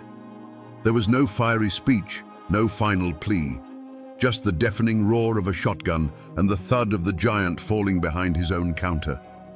The man who had sought to bring his own law to the mountains died by that same law. For the dozens of other bald knobbers who were acquitted or never charged, there was no gallows, but there was a different kind of sentence. They returned to their farms to find themselves living in a prison without walls. They faced the silence of a neighbor turning his back in the street, the sudden chill in a once friendly general store. Their names were now a poison in the well of their reputation. Some found their crops failing, their livestock sickening, and whispered it was a curse. Others, unable to endure the shame and the constant accusing stares, simply sold their land for pennies on the dollar and vanished, their families swallowed by the westward migration. And what of the survivors? For Mrs. Edens, the woman whose will to live had brought the whole machine of justice down on the bald knobbers, there could be no peace in Taney County. Every ridge, every creek, every familiar tree held the ghost of her husband and the memory of that terrible night. The land was tainted. Soon after the trials, she and her family packed what little they had left into a wagon and left the Ozarks forever, becoming refugees from their own home. The creak of their wagon wheels on the dusty road was the sound of a final, heartbreaking goodbye. The community, ripped apart by the violence and the trials, did not heal. It simply scarred over. A thick, heavy blanket of silence was pulled over the whole affair. People stopped talking about it. The names Bald Knobber and Edens became words spoken only in hushed whispers. It was a shared, unspoken agreement to forget. The story was too ugly, the wounds too deep. They buried the history, hoping that if they piled enough dirt on it, the ghosts would eventually stay down. For generations, the official history of Taney County was a story with a missing chapter. But the past never truly dies. It just goes to ground. Today, the descendants of both the Bald Knobbers and the anti-Bald Knobbers still live in those hills. They are farmers, business owners, and teachers. But they carry a heavy inheritance. A name like Walker or Matthews still carries a faint echo of that old war, a history that is rarely, if ever, spoken of aloud. It's a private knowledge, a story kept behind closed doors, because in a place this small, the great-grandchildren of the hanged man might still live just down the road from the great-grandchildren of the men who hanged him. The physical traces are harder to find, but they are there for those who know where to look. The old schoolhouse on the Bald Knob is long gone, reclaimed by the woods. But the hill itself remains, a quiet, windswept place that feels different from the land around it. In the old cemeteries, you can still find the tombstones. There's the grave of Nat Kinney, the murdered captain, and not far away, the final resting places of the men who were hanged. The simple, weathered stones, with just a name and a date, give no hint of the firestorm that consumed their lives. The mountains have quietly swallowed the evidence, leaving only the ghosts. But the story refused to stay buried. In 1907, an author named Harold Bell Wright published a novel called The Shepherd of the Hills. The book was a sensation, one of the most widely read American novels of its time. In its pages, the raw, bloody truth of the Bald Knobbers was sanded down, romanticized, and transformed into a mythic tale of heroic mountain men fighting for justice. Wright turned the complex and brutal vigilantes into archetypes of the American frontier spirit. He gave the world a legend it could stomach, and in doing so, he cemented the name Bald Knobbers in the nation's memory forever. And then came the final, strangest chapter of their legacy. As tourism came to the Ozarks and the town of Branson began its transformation, the story was sanitized one last time. In the mid-20th century, a family of entertainers started a country music show. Looking for a memorable local name, they chose one that would echo through the hills, the Bald Knobbers Jamboree. Today, tourists clap along to fiddles and laugh at comedians, their family-friendly fun promoted by cartoon figures of men in horned masks. The terrifying night-riding demons of the 1880s have become a brand. The ghost was repackaged and sold, its bloody history washed clean for the sake of entertainment.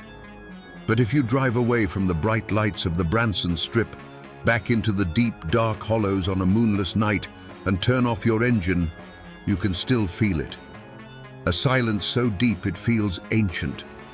And in that silence, you can almost hear the whisper of the wind through the oak trees. People may have forgotten, the novel may have romanticized, and the show may have sanitized. But the mountains remember everything. So we return to the question we asked in the beginning, in the cold, misty dark of the Ozark Hollows. What happens when the men who promise to save you from the darkness become the darkness itself? The story of the Bald Knobbers gives us a chilling and timeless answer. It tells us that the line between a savior and a tyrant is terrifyingly thin, a line drawn not in the dirt, but inside the human heart. It shows us that justice, when stripped of process and mercy, is no longer justice. It is merely vengeance with a righteous name. This is more than just a forgotten tale from the Missouri hills. It is a profoundly American tragedy, a cautionary tale written in blood.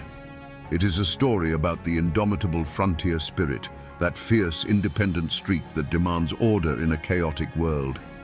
But it is also a warning about the terrible danger of that same spirit when it becomes convinced of its own infallibility, when good men decide that their rage is the only law that matters. The law may be slow, it may be flawed, and it may sometimes fail us.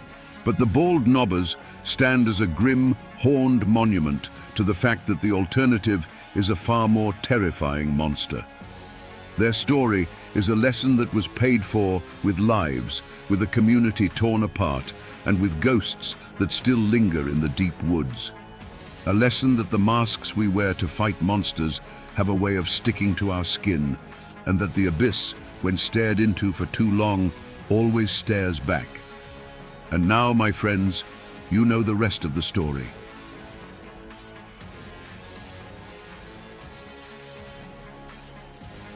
In the stunned silence that followed the storm of gunfire, the people of Huntington, West Virginia, were left with a grim spectacle on their courthouse lawn: the body of a dead stranger.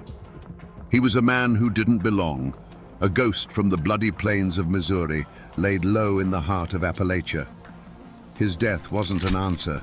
It was a question mark written in blood on the town's doorstep.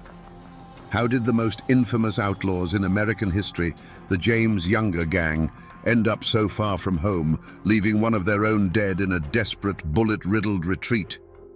Today, we will answer that question and unravel a story of Appalachian grit colliding with legendary evil. To understand the shock of that day, you have to understand the world that was shattered. Huntington, in 1875, was not some quiet mountain hollow lost to time. It was a city with a swagger, a raw and muscular town born from coal dust, steel rails, and ambition. Forged just a few years earlier by the railroad magnate Collis P. Huntington, it was the proud western terminus of the Chesapeake and Ohio Railway. It was a place where the ancient rhythm of the mountains met the thunder of the locomotive, a boom town humming with the promise of a new industrial Appalachia. At the very heart of this vibrant new world, on the corner of 3rd Avenue and 9th Street, stood the Bank of Huntington. It was more than just a building of brick and mortar. It was the town's beating heart. Through its doors flowed the lifeblood of the region, massive C&O payrolls for the railroad men, the hard-earned wages of miners who clawed wealth from the deep hills, and the fortunes of the industrialists who were taming the wilderness. This bank wasn't just holding money, it was holding the collected dreams and sweat of an entire community. The guardian of this trust was a man named Robert T. Oney, the bank's cashier. He was a man of ledgers and ink, of quiet respectability and steady habits. His world was one of predictable order, of days measured by the familiar clicks of the telegraph and the comforting clang of the vault door swinging shut.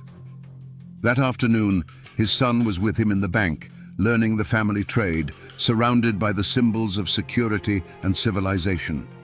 For them, the world was a safe and logical place. Outside the bank's windows, the town bustled with activity, a testament to its newfound importance. But beyond the last paved street, the ancient Appalachian hills rose up, dense and watchful.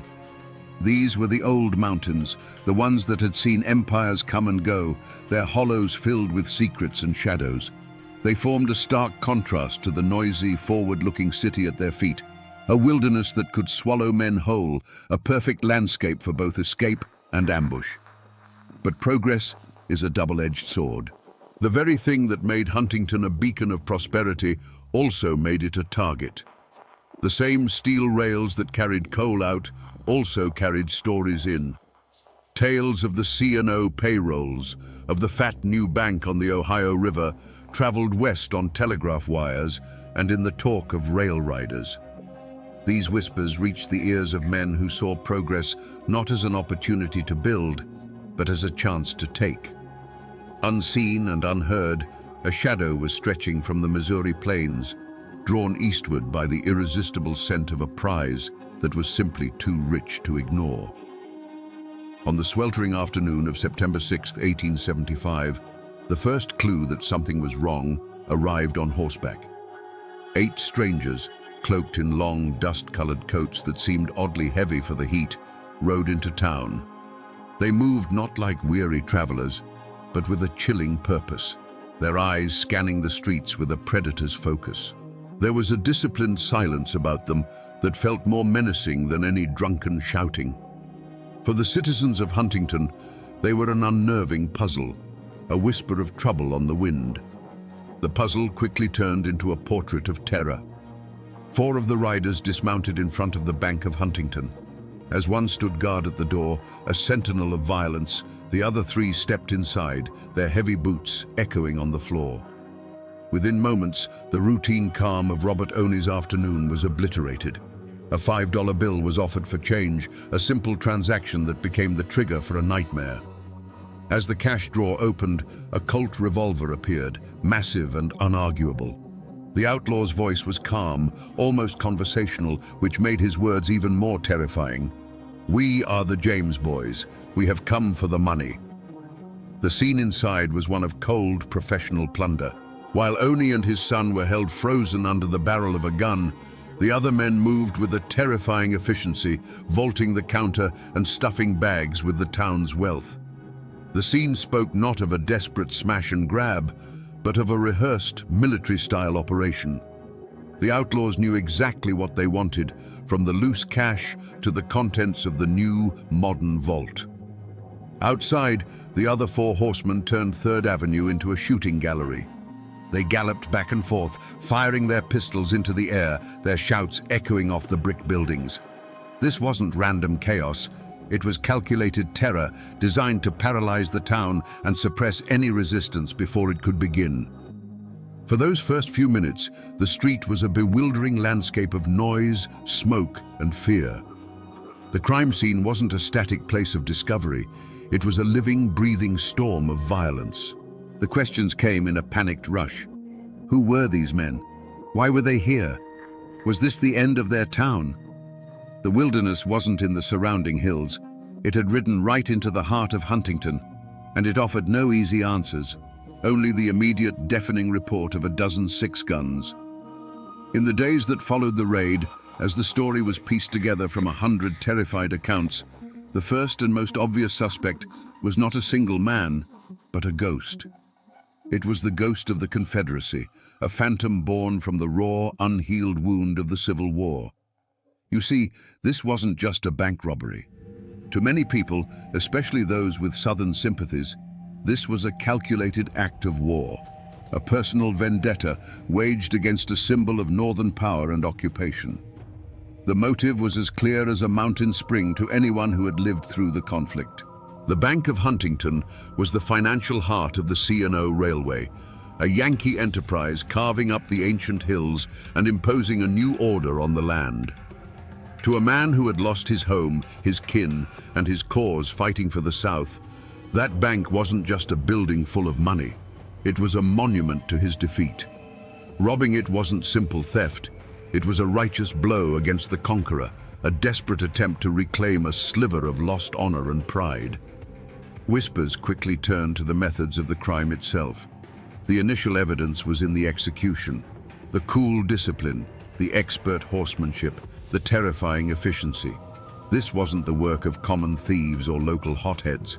This was the cold arithmetic of combat, the tactics of seasoned cavalrymen who had learned their trade in the brutal guerrilla warfare of the border states. Locals who had fought in the war recognized the style immediately. It was the same ruthless precision used by the partisan Rangers who had terrorized Missouri and Kansas. It wasn't long before a name was put to this ghost: Jesse James. The name was already legend, spread by dime novels and sensationalist newspapers. He was cast as the avenging angel of the lost cause, a man who had never surrendered. His history as one of Quantrill's most fearsome raiders was well known. The story fit perfectly. The raid on Huntington was seen as a natural chapter in his ongoing war against the banks, railroads, and authorities that represented the Union. For many, the case was closed before it had even been properly opened. The perpetrators were the James Younger gang, and their motive was vengeance. But as the dust settled and the adrenaline faded, a more unsettling question began to snake its way through the back rooms and taverns of Huntington. Was it really that simple? The James Younger gang were ghosts from another world, strangers in this rugged Appalachian terrain. How did they know the exact day the C&O payroll would be in the bank? How did they navigate the town with such confidence And more importantly, how did they know the perfect escape route? A direct line into the tangled wilderness of Wayne County, where a posse would be useless. The cold, horrifying answer began to form. They couldn't have known. Not on their own. Suspicion began to fall not on a man with a gun, but on a man with a pen, an insider, someone within the C&O Railway or even the Bank of Huntington itself. This suspect had no public feud or bloody history. He was a trusted face, perhaps a quiet clerk who saw the river of money flowing past his desk while his own share was but a trickle. Or maybe a telegraph operator, a man who translated the secret clicks and dashes that detailed the movement of fortunes he could never hope to possess. This man saw the wealth of the railroad barons firsthand and felt the bitter sting of his own small place in their grand design. His motive wasn't vengeance for a lost cause. It was the timeless, ugly engine of greed and resentment. He was a man who felt cheated by the very system he served. He saw the easy money waiting in the vault and saw the outlaws from Missouri as a tool, a violent key to unlock a future he felt he was owed. Providing them with a map, a schedule, and the layout of the bank would have been his ticket out of a life of quiet desperation. When re-examined through this lens, the outlaw's actions took on a darker shade. Jesse James's supposed inspection of the new vault wasn't just bravado. It was the remark of a man who had been told to expect it.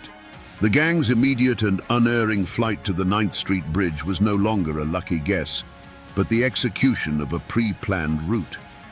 This theory was terrifying because it meant the enemy wasn't just an external force that had stormed the town.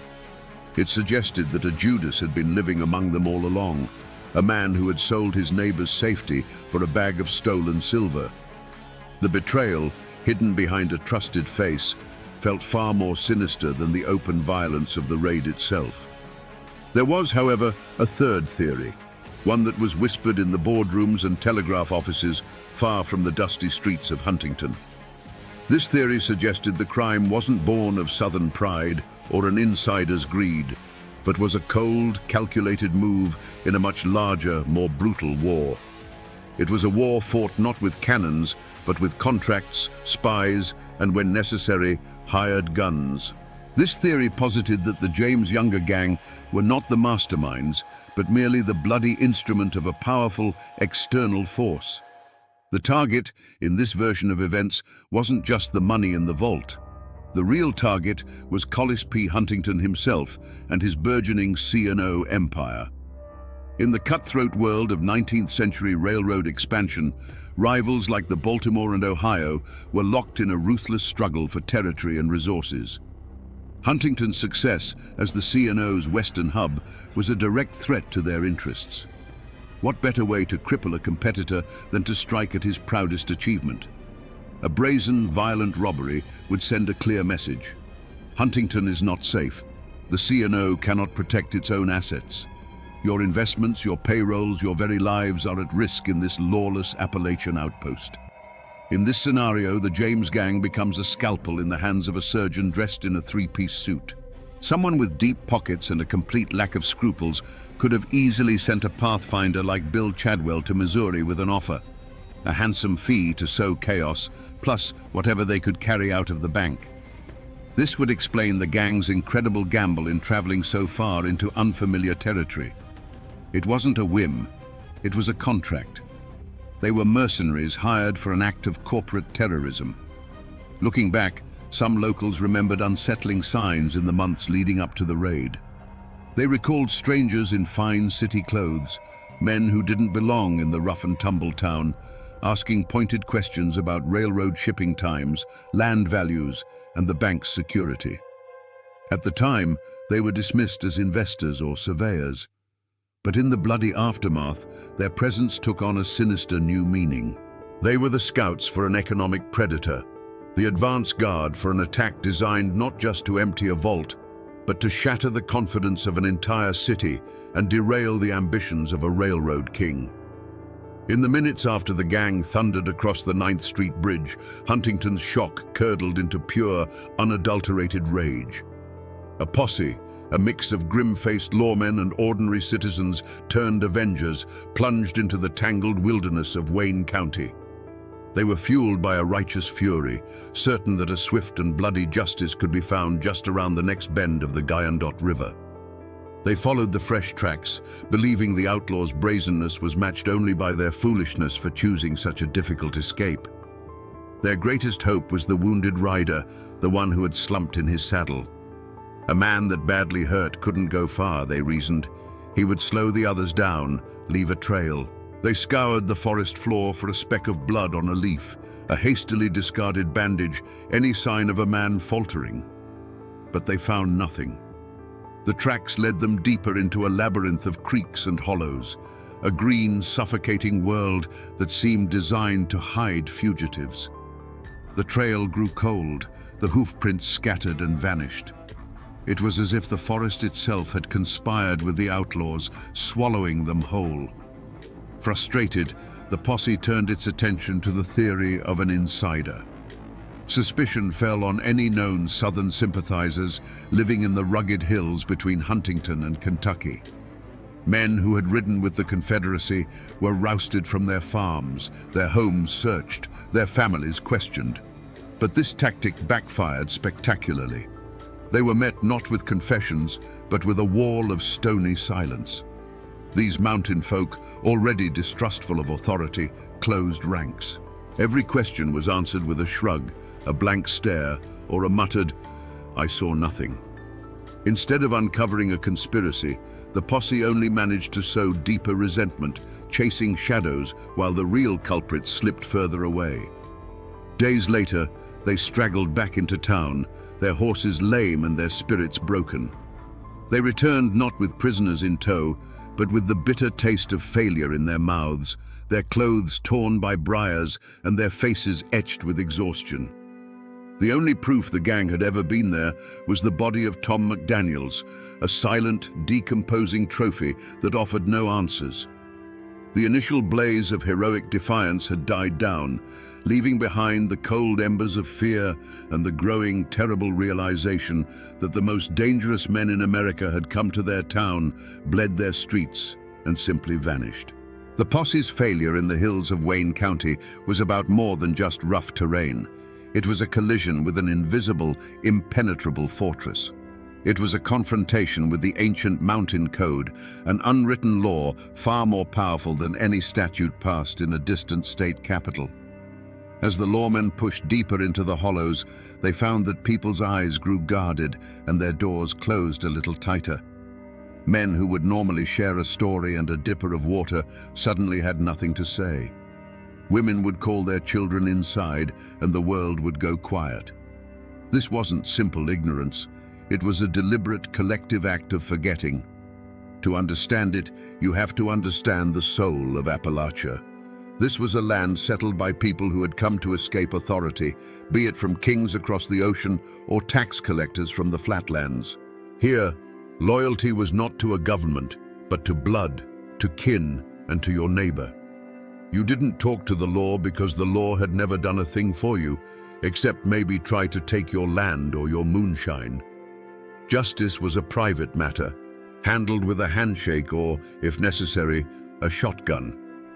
The fear of retribution was a palpable thing, as thick as the morning fog in the valleys. Everyone knew what happened to those who talked. A fence might be cut in the dead of night, letting the livestock wander off. A prize hog might turn up sick. A barn, the very symbol of a family's livelihood, could go up in flames from a single well-placed lantern. These weren't idle threats. They were the grim language of mountain politics. Helping the law against men like the James Gang, men who, to some, were still seen as Confederate heroes, was seen as the ultimate betrayal. It was choosing the side of the outsider against your own. And so, the wall of silence held firm. A farmer might have seen 8 riders pass his gate, their horses lathered and one man slumped low. A woman drawing water from her well might have heard the desperate gallop and seen them disappear up a hidden creek bed. But when the sheriff came asking, they saw nothing. They heard nothing. They knew nothing. Their silence was a shield, protecting them not only from the outlaws' revenge, but also from the intrusive world that lay beyond their ridgelines. The truth of the Huntington heist was lost somewhere in that silence, buried deep in the unmappable country of a community's fear. For years, the story of the Huntington heist remained frozen in time, a brutal but unresolved chapter in the town's history. The outlaws had vanished, the money was gone, and the wall of silence in the hills had proven unbreakable. The official investigation withered on the vine, leaving only folklore and speculation. But the truth, as it often does, was lying dormant, waiting for an accidental turn of a key. The turning point didn't come from a sheriff's investigation or a lucky posse, but from a place far away, a consequence of the gang's own arrogance. 1 year later, in September of 1876, the James Younger gang rode into Northfield, Minnesota, expecting another easy conquest. Instead, they rode into a buzzsaw. The townspeople fought back with a ferocity that dwarfed even Huntington's resistance. When the gun smoke cleared, Bill Chadwell and Clell Miller were dead in the street, and the Younger brothers were captured, grievously wounded. The invincible aura of the gang was shattered forever. It was in the aftermath of this disaster that the forgotten clue from Huntington finally resurfaced, not as an object, but as a confession. Held in a Minnesota jail, facing a lifetime of hard labor, Cole Younger began to talk. He spoke of the gang's history, their motives, and their methods. When questioned about the audacious raid so far to the east, he confirmed the long-held suspicion. He admitted that the gang had indeed robbed the bank in Huntington, West Virginia. He spoke of the fierce street fight and the desperate flight into the mountains. Most importantly, he gave a name to the man who lay in a pauper's grave on the courthouse lawn, Tom McDaniels, a trusted member of their deadly fraternity. This confession was like a lightning strike in the dark. It traveled back to Huntington on telegraph wires, a voice from a Minnesota prison cell that finally broke the Appalachian silence. It wasn't a hidden map or a dusty journal. It was the unvarnished truth from the mouth of one of the perpetrators. It transformed the dead outlaw from a nameless stranger into a specific villain. It validated the stories of the townspeople who had fought back and confirmed that they had faced down the most legendary criminals of their age. The confession didn't recover the stolen money or reveal any local conspirators, but it provided something just as valuable: certainty. The ghost that had haunted Huntington for a year finally had a face. For a full year, the identity of the Huntington Raiders had been a ghost story, a legend told with a mix of fear and a strange, grudging respect. The name Jesse James was on everyone's lips, but it was a name spoken like a folktale character, a boogeyman from a distant land. There was no proof, only the chilling style of the crime and the whispers that followed. The town was left in a state of suspended animation, knowing they had been violated, but unable to officially point a finger at the specters who had ridden through their streets. The unmasking, when it came, was not a sudden discovery, but a cold, hard confirmation that the legend was terrifyingly real. The news from the Minnesota jailhouse swept through Huntington like a cleansing fire. Cole Younger's confession was the final, irrefutable piece of the puzzle. The ghosts were finally dragged from the realm of myth and into the harsh light of reality. They were not phantoms. They were men of flesh and blood, now with names that could be written in a ledger of crime. The dead outlaw on the courthouse lawn was no longer an anonymous casualty. He was Tom McDaniels. The wounded rider who vanished into the hills was, as many had suspected, Cole Younger himself. And the cold-eyed leaders who had calmly announced their intentions in the bank were none other than Jesse and Frank James. The full roster of the culprits was now known, a rogues gallery of the most wanted men in America. Jesse James, the charismatic leader, his brother Frank, the quiet killer, the formidable Cole Younger, the hardened veterans Clell Miller and Bill Chadwell, and the ill-fated Tom McDaniels. They were the core of the gang, a brotherhood forged in the guerrilla wars of Missouri, and they had brought their private war to the doorstep of Appalachia. And what was their definitive motive? Was it a noble act of Confederate defiance, as the dime novels claimed? Was it a complex plot of corporate sabotage? The confession, stripped of all romance, laid the truth bare. The motive was far more primal and far less glamorous. It was money. By 1875, the James Younger gang were no longer soldiers fighting a lost cause. They were professional thieves. Their past as Confederate partisans had given them their skills, their ruthlessness, and a convenient moral justification for their crimes. But their war was over. Their business had begun. The C&O payroll and the bank's deep vaults were simply the largest, most tempting prize they had heard of in years. The raid on Huntington was a strategic business decision. They were drawn east, not by ideology, but by the scent of a fortune. The polite manners, the supposed Robin Hood persona, it was all a carefully crafted myth, a public relations campaign for a gang of killers. The unmasking revealed that beneath the legend of the Southern Avenger was the cold, simple heart of a predator. Huntington was not a symbol to be defied. It was a treasure chest to be cracked open by any means necessary.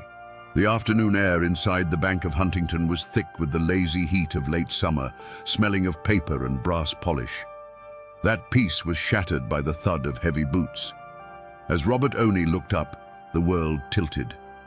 The man across the counter offered a $5 bill, but his eyes were cold, holding no warmth of commerce. As Oney's hand went to the cash drawer, the outlaw's hand went to his coat. There was a soft whisper of leather, and then the massive dark eye of a Colt revolver was staring at him. The hammer being cocked was the loudest sound Oney had ever heard, a metallic click that sealed the moment in time. A calm voice cut through the silence, and the world of order and ledgers was gone, replaced by the simple, brutal law of the gun. Oney and his son could only watch, frozen in a state of primal fear. The raiders moved with a terrifying grace, a ballet of plunder. They vaulted the teller's cage as if it were a pasture fence, their long coats flaring. There was no fumbling, no hesitation.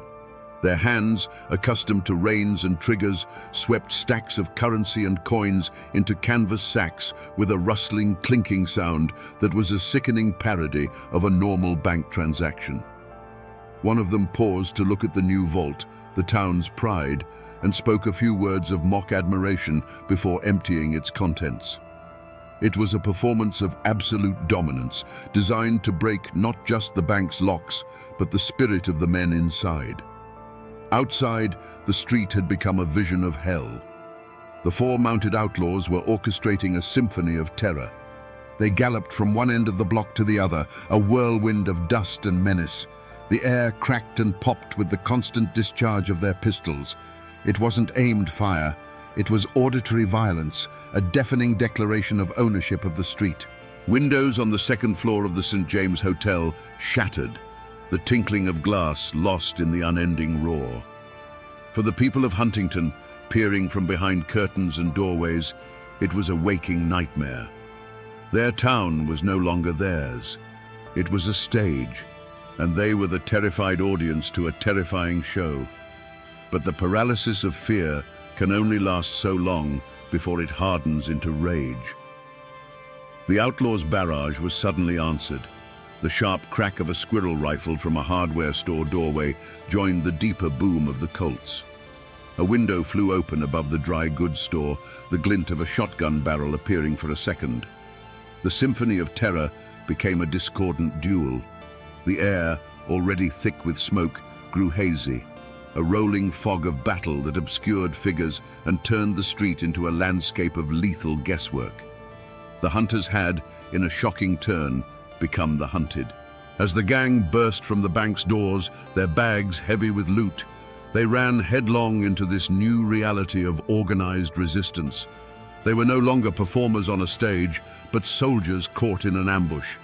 In the chaotic scramble for their horses, amidst the rolling cloud of gunsmoke, one of the riders suddenly stiffened, a marionette whose strings had been cut. He pitched sideways from his saddle without a sound and fell, a dark, motionless shape, against the bright dust of the street. His panicked horse, now riderless, bolted after the others. In that same hail of unseen lead, another rider lurched forward, grabbing the pommel of his saddle as if struck by a giant, invisible fist. His hat flew from his head, but his powerful frame clung to the horse, his body contorted in a silent struggle against an unseen force. He did not fall. The remaining outlaws dug their spurs into their mounts, their disciplined operation now a frantic, desperate flight. They thundered towards the 9th Street Bridge, a mad dash for the safety of the wilderness, leaving the echoes of their violence hanging in the air. When the last hoofbeat faded, a ringing silence descended upon the street. The smoke slowly drifted away on the afternoon breeze, revealing a scene of surreal stillness. Shattered glass glittered on the boardwalks, and there, in the middle of the street, lay the still form of Tom McDaniels, a final, grim testament to the fact that on this day, the people of Huntington had fought back. In the aftermath of the raid, there was no grand trial in Huntington. There was no solemn judge, no jury of 12 peers, no eloquent lawyers arguing points of law.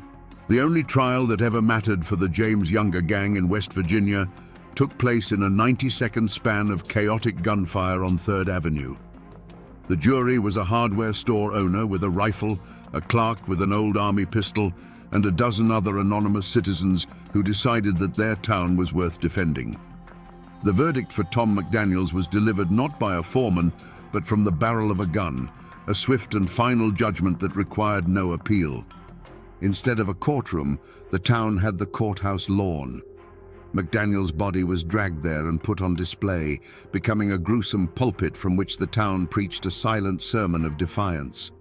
Crowds gathered to stare, their faces a mixture of grim satisfaction, morbid curiosity, and lingering fear. This was justice in its most raw and primal form, a public spectacle meant to reassure the community that an invader had been repelled and a price had been paid. A coroner's inquest was held, a brief formality that concluded, to no one's surprise, that the outlaw had died of justifiable homicide. He was then unceremoniously buried in a pauper's grave, his story in Huntington ending as it began, a nameless threat, now a nameless corpse. The real legal reckoning came a year later and hundreds of miles away in a Minnesota courthouse. It was there that the captured Younger brothers faced a formal system of justice. There was no defiance in their demeanor, only a stoic, weary acceptance of their fate. Cole Younger, in particular, was calm and cooperative, his confession providing the final, authoritative chapter to the Huntington raid. They pleaded guilty to their crimes in Minnesota to avoid the spectacle of a trial and the near certainty of a hangman's noose. They were sentenced to life in prison, a verdict that was celebrated in the North as a triumph of law and order. But for the people of Huntington, it was a distant echo, a hollow victory. The Youngers were being punished for Northfield, not for the terror they had inflicted upon West Virginia. The money stolen from their bank was never recovered, and the two men most responsible, Jesse and Frank James, remained free, ghosts in the wind who had escaped Appalachian justice entirely. And so, the final verdict for the Huntington heist was a deeply unsatisfying one, an empty chair at the defendant's table. Jesse James would eventually be killed by a traitor in his own gang, and Frank would surrender and through legal maneuvering walk away a free man. No member of the James Younger gang was ever convicted or even formally charged for the crime committed in Huntington. The town had won the battle in the street, but the masterminds of the war had gotten away clean, a bitter injustice that still lingers in the hills, a story of a crime that was punished but never truly prosecuted. The gunsmoke over Huntington eventually cleared, but the lives it touched were never the same. The raid was a flash of lightning that left a permanent afterimage burned into the soul of the town and its people. For Huntington itself, the brutal afternoon became a defining moment. It was a scar that, over time, became a badge of honor. The city was no longer just a proud boom town of the railroad. It was the town that had stood up to the James gang and drawn blood. The men who had grabbed their rifles and fought back became local legends, their stories told and retold until they became a part of the city's foundation myth, a testament to the fierce, self-reliant spirit of Appalachia. For Robert T. Oney, the cashier who stared down the barrel of that Colt revolver, life was cleaved in two, the quiet, orderly life before the raid and the rest of his days after. He had looked into the eyes of the most famous outlaws in America and survived. He carried that memory with him always, not as a source of fear, but as a quiet mark of resilience. He remained a respected figure in Huntington, a living link to that historic day, a man who had been at the very epicenter of the storm and had held his ground. But the fates of the outlaws were also irrevocably altered. You see, for the James Younger gang, the Huntington heist was a victory that planted the seeds of their destruction. It was here, in these Appalachian hills, that they first encountered a civilian population that was not easily cowed, one that would fight back with lethal fury. The death of Tom McDaniels and the serious wounding of Cole Younger were a shock to their system. They had won the money, but they had been blooded and forced into a desperate, humiliating retreat. It was a dress rehearsal for their own funeral. 1 year later, emboldened by their success but failing to heed its warning, they would face that same citizen rage in Northfield, Minnesota, a fight that would shatter the gang forever. The cloud of suspicion about an internal betrayal eventually faded, but it left a lingering chill. The raid forced the community to look at itself, to wonder about the loyalties of their neighbors in a way they never had before. It strained the delicate trust that holds a town together, a wound that healed slowly over time. The raid became a shared trauma, and in surviving it together, Huntington forged a stronger, harder identity. And what of the masterminds? The James brothers, who had escaped West Virginia's justice, could not outrun their own violent destiny. Jesse James, the charismatic leader, would be shot in the back of the head years later by a coward in his own gang, killed for a reward. Frank James, the quiet brother, would eventually surrender and, through a series of controversial trials, live out his days as a farmer and a reluctant celebrity, a ghost from a bygone era of American violence. Their lives, and the lives of everyone they touched that September day, were forever intertwined, bound together by the echoes of gunfire on a Huntington street. If you stand on the corner of 3rd Avenue and 9th Street in Huntington today, you won't see the bank that the James gang robbed. That building is long gone, replaced by the glass and steel of the modern city. But while the bricks have vanished, the story has soaked into the very ground beneath your feet. The memory of that day doesn't live in a monument. It lives in the whispers that still drift through the Appalachian air. This is a story that has become a permanent part of the region's folklore. Ask an old-timer about it, and their eyes will light up. They'll tell you the enduring legend of Cole Younger, wounded and barely clinging to his horse. The tale goes that he was secretly taken in by a Confederate sympathizing doctor deep in the hills of Wayne County, nursed back to health in a hidden cabin while the posse searched fruitlessly. There's no hard proof, of course, but in these mountains, a good story holds its own kind of truth, a truth about loyalty and the old codes that never really die. And then there's the gold. Like a promise whispered on the wind, the legend of buried treasure persists. For over a century, people have believed that in their frantic escape, the gang was forced to bury a portion of their heavy loot somewhere in the tangled wilderness between Huntington and the Kentucky border. Treasure hunters, armed with folk tales and a stubborn hope, still comb the creek beds and scour the hillsides, searching for Jesse James's Appalachian gold. The most tangible trace of that day is a void. Somewhere in Huntington, in an unmarked pauper's grave, lies the dust of Tom McDaniels, a permanent silent resident from Missouri. And the bridge they crossed is gone, replaced by a modern span of concrete. But the real echo through time isn't made of stone or bone. It's the hollows and creek beds of Wayne County, the very landscape of the escape. The city's memory may fade with each new generation, but the mountains themselves hold the story, etched into their ancient, silent faces. They remember the thunder of hooves, and they've kept the secret of that desperate ride ever since. We began this story with a question mark written in blood on a courthouse lawn. How did the most feared outlaws in America end up so far from home, leaving one of their own dead in a West Virginia street? We know the answer now. They were drawn here not by the ghosts of the Confederacy, but by the simple, powerful magnet of greed. They came for the C&O Railroad's gold, believing their own legend would be enough to paralyze a town with fear. They misjudged their target. They expected to find timid sheep, and instead found a den of wolves. But the true lesson of the Huntington heist is not about the audacity of the James gang. It is about the ferocious courage of ordinary people. This is a story of how a young Appalachian city, barely 4 years old, refused to play the part of the victim. It's a story that proves that history isn't just written by famous men with guns. It's forged in the split-second decisions of nameless citizens who decide that enough is enough.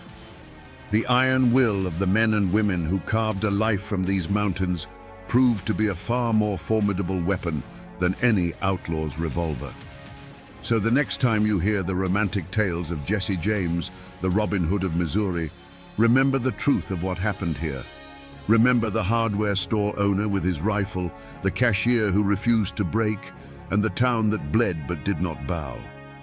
This is a story of how character is revealed by chaos, and how a community's soul can be forged in the crucible of 90 seconds of gunfire. It's a testament to the enduring, unshakable spirit of these hills. And now, my friends, you know the rest of the story, or at least as much of it as the mountains are willing to give up.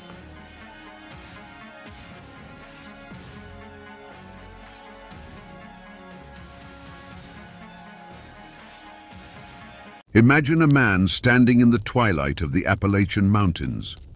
A shotgun roars, and the buckshot tears through the air, striking him square in the face. But the man doesn't fall. He doesn't even scream. He simply spits the lead pellets onto the ground as if they were cherry pits, a cold grin spreading across his face. This wasn't a scene from a movie. This was the reality for those who dared to cross Tally Iron Jaws Hall. The whispers in Wise County said he was more than a man.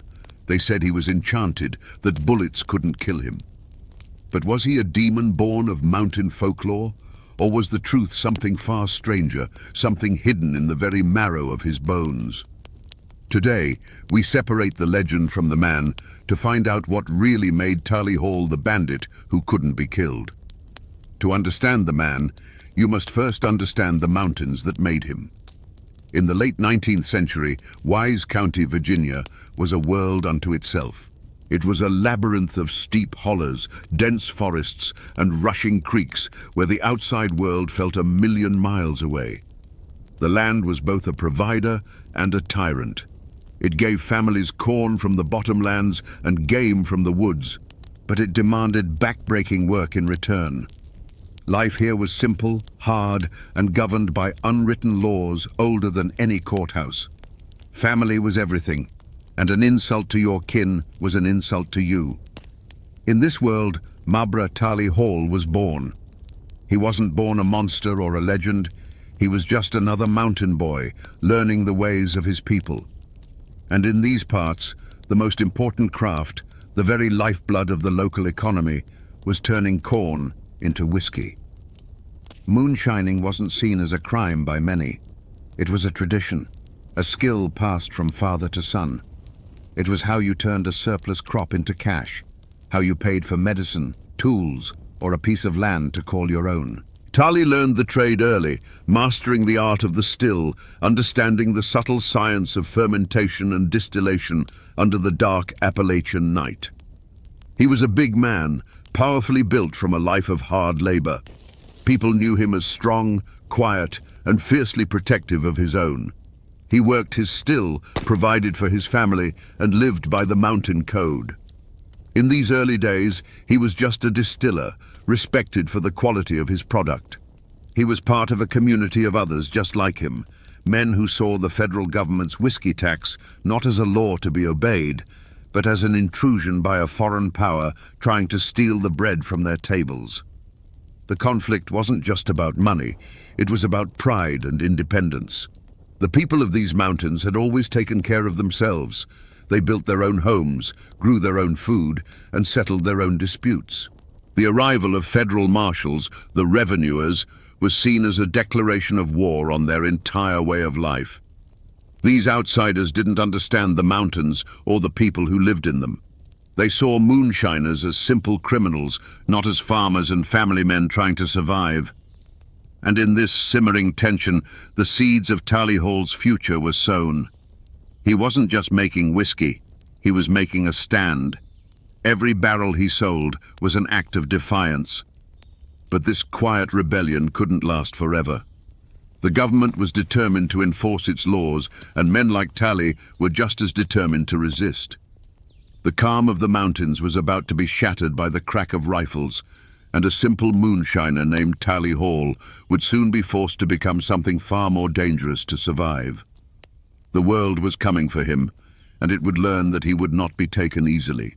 The law came for Tally Hall not with a polite knock, but with the splintering of wood and the cold gleam of rifle barrels. It happened on a misty morning, deep in a holler where the smell of sour mash hung heavy in the air. Tally was working his still with his brother when two federal marshals, led by a man named Red Blevins, crashed through the undergrowth. They weren't there to talk, they were there to make an example. With a sneer, Blevins kicked over a barrel of fermenting corn, the lifeblood of the Hall family business spilling into the dirt. For a mountain man, this was more than the destruction of property. It was a profound insult, a strike against his pride and his ability to provide. Tally stood frozen for a moment, his massive hands clenched into fists. He didn't say a word. According to the stories passed down, Marshal Blevins then raised his axe, not to the still itself, but to the worm, the delicate copper coil that was the heart of the operation. As the axe came down, something inside Tally Hall snapped.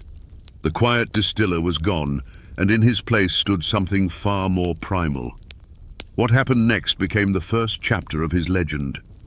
Tally didn't reach for a gun. He lunged forward, moving with a speed that was terrifying in a man his size. He met the marshals not with bullets, but with bone and sinew. He broke one man's arm with a single brutal twist and sent the other flying with a blow to the chest that knocked the wind clean out of him. Red Blevins, the leader, found himself lifted off the ground by his throat, staring into eyes that held no mercy. Tally didn't kill him. He simply threw him down the hillside like a sack of grain, leaving him broken and humiliated. The marshals limped back to the town of Wise, carrying with them not just bruises and broken bones, but a story of a man who fought like a cornered bear. The line had been crossed. This was no longer about an unpaid tax. Tally Hall had assaulted federal officers. A warrant was issued for his arrest, and his name was no longer just whispered among moonshiners. It was now spoken with fear and anger in the courthouse. He was officially a fugitive, a wanted man with a price on his head. Tally knew what this meant. There was no going back. He couldn't return to a quiet life.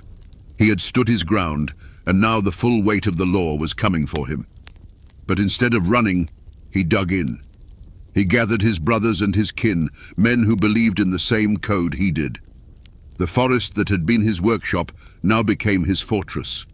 The first drops of blood had been shed, not by Tally, but by the government's attempt to break him. And Tally Hall had answered in the only language he knew they would understand.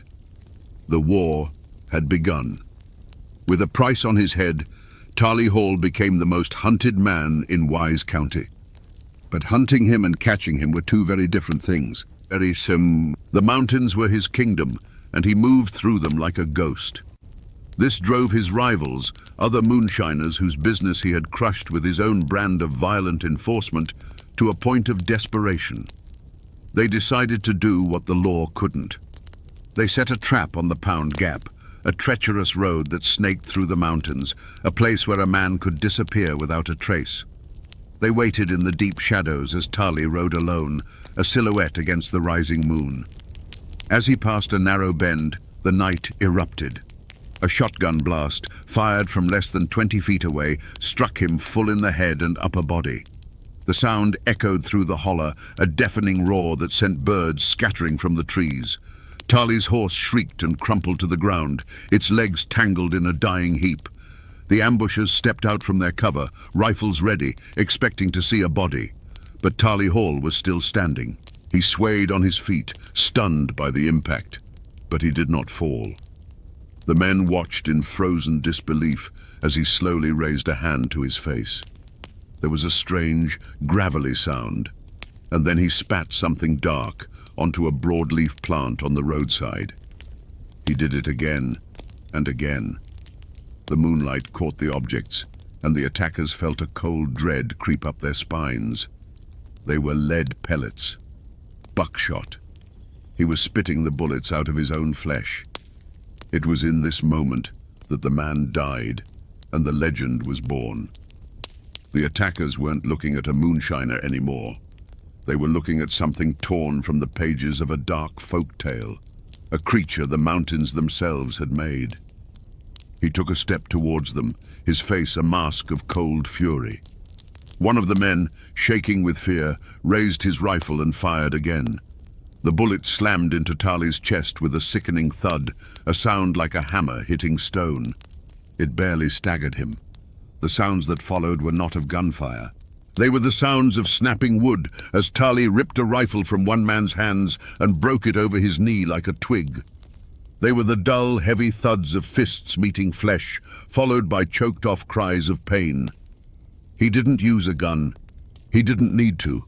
He moved among them like a storm, and when the terrible, frantic noise was over, only silence remained. He left the men broken and scattered on that lonely road, a living testament to his unnatural resilience. From that night on, he was no longer just Tali Hall. He was Iron Jaws Hall. The story spread like wildfire, carried on hushed whispers from one holler to the next. They said he was protected by a witch, that he had made a pact with the devil. The truth, doctors would speculate many years later, may have been a rare medical condition called Paget's disease, which causes bones to become abnormally thick and dense, essentially creating a form of natural armor. But in the dark woods of Wise County, no one cared about a medical diagnosis. The only truth that mattered was the one they saw with their own eyes and heard in the terrified tales of the survivors. Tali Hall was enchanted. He was bulletproof, and if you shot him, you had better pray you killed him with the first shot, because you would not get a second. The silence that fell over Pound Gap after the failed ambush was deeper and more terrifying than the roar of the shotgun that had started it. The broken men who dragged themselves back to civilization did not speak of a botched attack. They spoke of a nightmare. They told a story not of a fight, but of an encounter with something inhuman, something that ate lead and paid it back with crushing force. Their words, laced with genuine terror, were far more potent than any rumor. The legend of Iron Jaws Hall was no longer a whispered bit of folklore. It was now a sworn testimony, sealed in fear. Tali Hall himself seemed to understand the power of what had happened. He didn't retreat deeper into the mountains. Instead, he did the opposite. He became more visible, more brazen. He knew that fear was a more effective weapon than any rifle. His reputation preceded him, a silent, invisible guard that cleared his path. Other moonshiners, men who had once been his rivals, now fell in line. They either paid him a tribute to operate, a tax of their own, or they got out of the business entirely. To defy Tali was to challenge a man who bullets supposedly couldn't harm. No one was willing to take that chance. The authorities were now faced with an impossible situation. The reward for Tali's capture was increased, becoming a small fortune for the time. But money meant nothing against superstition. Deputies who were brave enough to face a dozen armed men would hesitate at the thought of confronting Tally Hall alone. Informants dried up, their fear of the law replaced by a much more primal fear of iron jaws. The manhunt, once an active pursuit, became a cold case file gathering dust on a shelf. They were hunting a ghost who was very much alive, a man who ruled a shadow empire from the heart of their jurisdiction. The community became a landscape of fear and fascination. On one hand, Tally was a boogeyman. People would lock their doors a little tighter at night, and his name was used to frighten misbehaving children. He was the embodiment of the violence and lawlessness that festered in the deep woods. But on the other hand, a quiet, grudging respect grew for him in some corners. He was a mountain man, one of their own, who was single-handedly defying the federal government and winning. He was a symbol, however dark, of Appalachian grit and refusal to bow down. The ashes of that ambush on Pound Gap were not from a fire, but from the smouldering ruin of Tally Hall's mortality. What was left was a silence born of pure dread. He had become the undisputed king of the Wise County underworld, not just a criminal, but a living legend whose power was rooted in the belief that he could not be killed by ordinary means. The law was powerless, his rivals were terrified, and Tally Iron Jaws Hall walked the mountains not as a fugitive, but as a conqueror. Tally Iron Jaws Hall never stood trial in a courthouse. He was never made to sit on a hard wooden bench and listen to lawyers argue over his fate. The law of men, with its warrants, judges and juries, proved utterly powerless against him. His trial was a rolling, years-long affair, held in the dark hollows and on the treacherous mountain roads. The prosecuting attorneys were the bounty hunters and federal marshals who came for him, and the evidence they presented was the buckshot and rifle slugs they fired his way. The bounty on his head grew to be a legendary sum, drawing daring men from neighboring states. They came with new rifles and hardened resolve, dreaming of the fame and fortune that would come from bringing in Iron Jaws Hall. They formed posses, laid intricate traps, and combed the mountains, convinced they would succeed where others had failed. They were, in effect, a traveling court, come to Wise County to deliver a sentence. But Tally Hall was his own defense attorney, and his arguments were brutally effective. One by one, the posses were outsmarted, the traps were sidestepped, and the bounty hunters were met with a terrifying response. Some were found beaten near to death, left as a warning on the side of a road. Others simply vanished into the woods, never to be seen again. The verdict in each of these violent encounters was the same. Tally Hall walked away. He was judged by the laws of survival, and in that court he was consistently found innocent by virtue of being the last man standing. This was not justice, it was dominance. Tally had replaced the law of the land with his own law of fear. But the justice of the mountains is a patient, cruel thing. For every man he intimidated, he created an enemy. For every family he terrorized, he sowed the seeds of a future reckoning. His invincibility had made him arrogant, and he had forgotten the most fundamental rule of his world. There is always someone tougher, someone more desperate, or someone with a better aim. The final trial came without warning. A lawman, some say a deputy named Doc Swindle, decided the only way to stop a legend was to meet it head-on. He didn't come with a warrant. He came with a rifle and a resolve as hard as the mountain stone. He hunted Tally not as a lawman pursuing a criminal, but as a predator stalking its prey. He found him on a lonely path, and there was no talk, no chance to surrender. The air cracked with the sound of a single, well-aimed shot. This time, Iron Jaws fell. He hit the dirt, and this time he did not get back up. The bullet, they say, was special. Some claim it was silver, others that it was filled with mercury, designed to overcome whatever magic protected him. But whether it was magic or lead, the verdict was finally in. Tally Hall was guilty, and the sentence was death. It was a verdict delivered not by a jury, but by a lone gunman, and it raises the ultimate question. Was this the law of men at last catching its fugitive? Or was it simply the brutal, unforgiving justice of the mountains finally claiming one of its own? Tali Iron Jaws Hall was buried in a small, remote cemetery in Wise County, not far from the lands he once ruled. For years, his grave was marked only by a simple fieldstone, as if even in death, people were afraid to carve his name for fear of what it might conjure. Today, a more formal headstone stands, a silent testament to the man who was once a living terror. Local historians and descendants still visit, standing over the patch of earth that finally managed to hold him, and they wonder. The physical landscape has changed. Pound Gap is no longer a treacherous dirt track, but a paved highway, US Route 23, that carries thousands of cars a day. Commuters and truckers speed through the cut in the mountain, their minds on schedules and destinations, completely unaware that they are passing through the very spot where a man once stood and spat buckshot back at his would-be killers.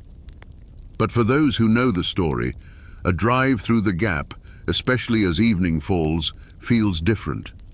The shadows seem deeper, and the wind whistling through the rocks sounds like a whisper from the past. The legend of Iron Jaws has outlived the man by more than a century. It survives in the oral traditions of Appalachia, a story told by grandparents to their grandchildren, a campfire tale that happens to be true. While modern science offers a plausible explanation in the form of Paget's disease, that dry medical term has none of the power or romance of the legend. In the mountains, the story of the enchanted moonshiner who couldn't be killed by bullets remains the preferred version. It speaks to a deeper truth about the region, a belief in the extraordinary, and a deep-seated suspicion of simple explanations. The name Hall still echoes through Wise County and the surrounding region. The descendants carry not just the name, but the complex legacy of their infamous ancestor. For some, it's a dark chapter best forgotten, a stain of violence on the family history. For others, it's a source of a strange, defiant pride, a reminder of an ancestor who refused to bow to anyone, who was a king in his own right, however brutal his reign. The story hasn't vanished. It's simply gone underground, living on in family Bibles and hushed conversations. The mountains remember everything, and the shadow of Tali Iron Jaws Hall is a long one. So we come back to the question that hung in the air at the start of our journey.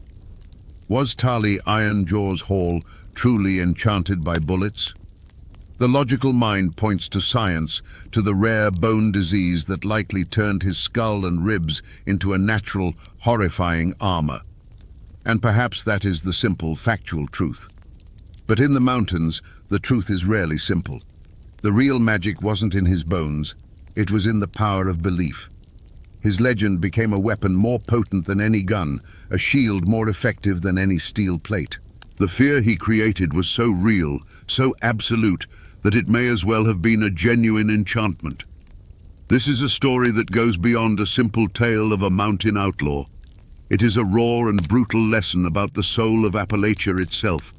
It's a story about the fierce, untamable spirit of independence, but also a dark warning of what that spirit can become when it's stripped of its humanity. Tali Hall began as a man defending his way of life, a symbol of resistance against an outside world he didn't trust.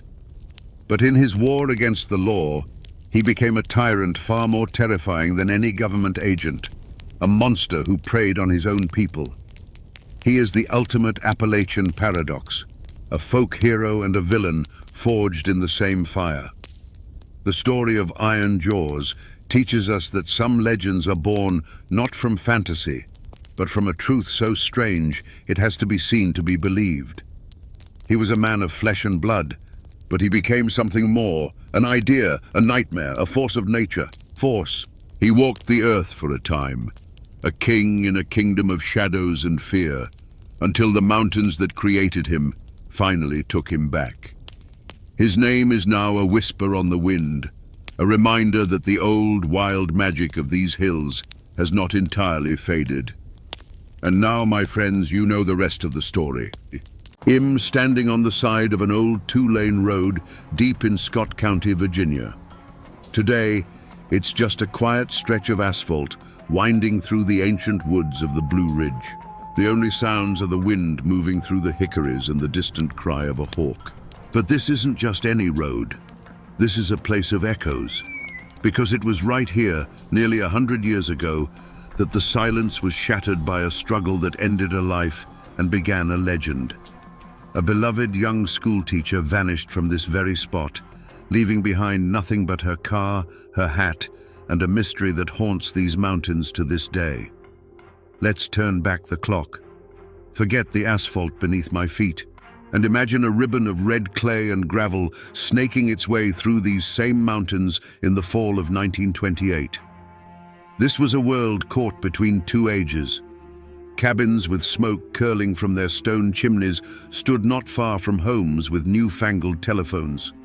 Men still lived by the seasons and the old codes of the mountains, but the hum of the modern world was growing louder, carried in on the radios and the new automobiles that were just beginning to appear on these rough-and-tumble roads.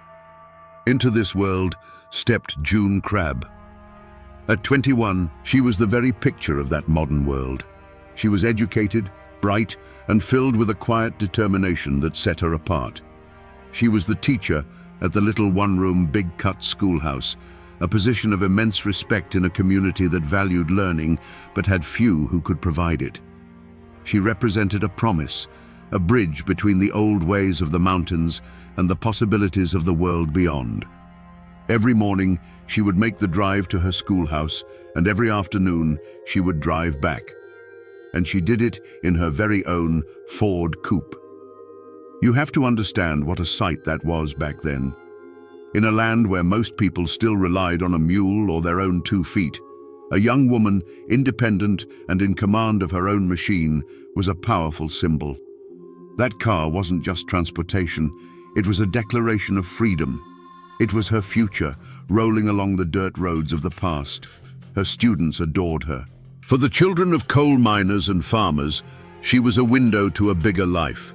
She taught them arithmetic and literature, but more than that, she taught them that a girl from Scott County could achieve anything. At home, she was a beloved daughter.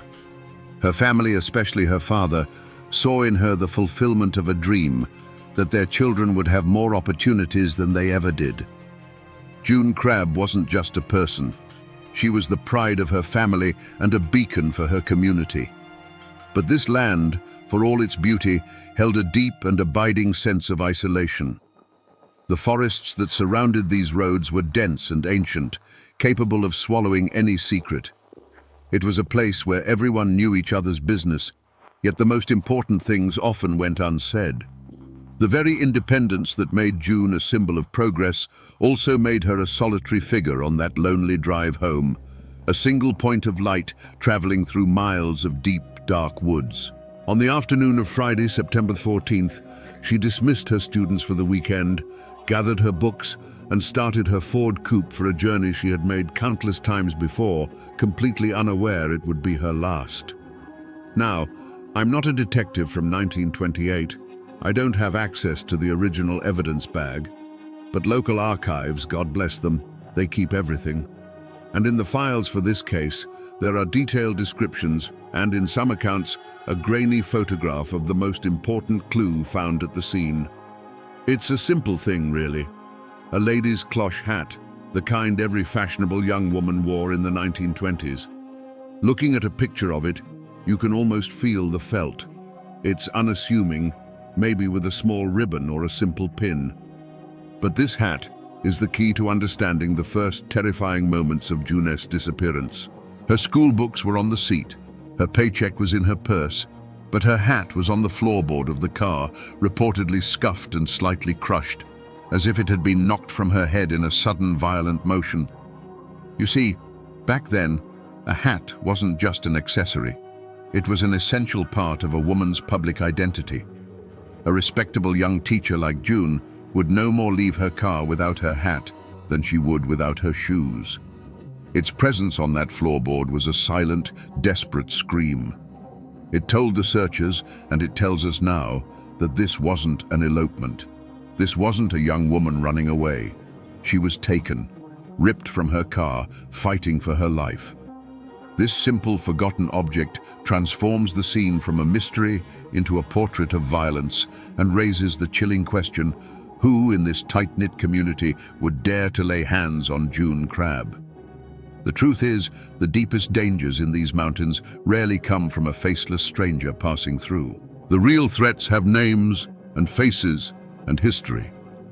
And while the lawmen looked for some wandering tramp, the whispers in the hills told a different story. They spoke of a young man, the son of a family whose name carried the weight of land, money, and influence. A young man who walked through the world as if he owned it, because in many ways he and his family did. He'd taken an interest in June Crab. It was the kind of attention a hawk pays a songbird. He saw her independence not as something to be admired, but as a challenge. He saw her beauty as something he was entitled to. By all accounts, he made his intentions known, expecting her to be flattered by the attention of a man from such a powerful clan. But June Crab was not a prize to be won, and she was not easily intimidated. She turned him down. Politely, the stories say, but with a firmness that left no room for argument. And for a boy raised to believe the world owed him everything, that simple no, delivered in plain sight of the community, was a public slap in the face. It was an insult to his pride, and more importantly, to the pride of his family name. The tension began to simmer then. A resentful stare held a second too long at the town mercantile, a muttered comment about the city girl teacher and her fancy automobile. It wasn't just a personal rejection anymore. To him and to his kin, June Crab and everything she represented, her education, her confidence, her refusal to bow to the old order of things, was a threat. The conflict wasn't over a single word. It was a clash between the old power of blood and land and the new power of a woman's own will. And in the heart of Appalachia in 1928, that was a conflict that could only fester and grow, like a poison ivy vine climbing the side of an old stone wall. These old mountain stories don't live in dusty court records. They live in people. They're passed down from grandmother to granddaughter, whispered over quilting frames and snapping beans on the porch. To find the heart of this story, you have to find one of those keepers of memory. I found one, an elderly woman living in a small white house not 5 miles from where June Crab's car was found. Her mind is as sharp as a newly honed axe, and her great-aunt was one of June's closest friends. She sat me down in her living room, a room filled with the quiet ticking of a grandfather clock and the scent of lemon oil and old wood. She told me the official story of the jilted lover was close, but it missed the most important part. It wasn't just a private rejection. It was a public humiliation, the kind a powerful family in these parts would never, ever forgive. It happened at the church social, just a few weeks before, she said, her voice a soft, papery rustle. The young man from that powerful family, full of corn liquor and arrogance, cornered June by the dessert table. He wasn't asking for her company. He was telling her she would grant it. In front of half the county, he tried to put his hand on her, to claim her like a piece of property. And June, in her quiet, dignified way, moved his hand off her arm and put him in his place. Her great-aunt said she didn't yell or make a scene. She just used words, calm, clear, and sharp as glass. She told him that her time and her person were her own, and not for him to command. The crowd went silent. You could have heard a pin drop on the grass. The young man's face went from white to red, and the look in his eyes, the old woman told me her aunt had said, was a look of pure, murderous rage. He had been shamed in front of everyone by the very woman he sought to possess. My great-aunt always said that was the moment it was sealed, the woman finished, looking out her window towards the mountains. It wasn't about love anymore. It was about pride. And around here, a man's pride, especially a man from a family like that, well, it's a dangerous and fragile thing.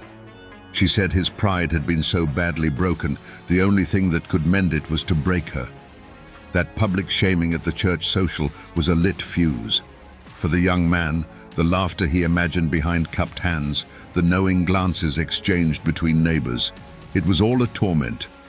But for his father, the patriarch of the clan, it was something far worse.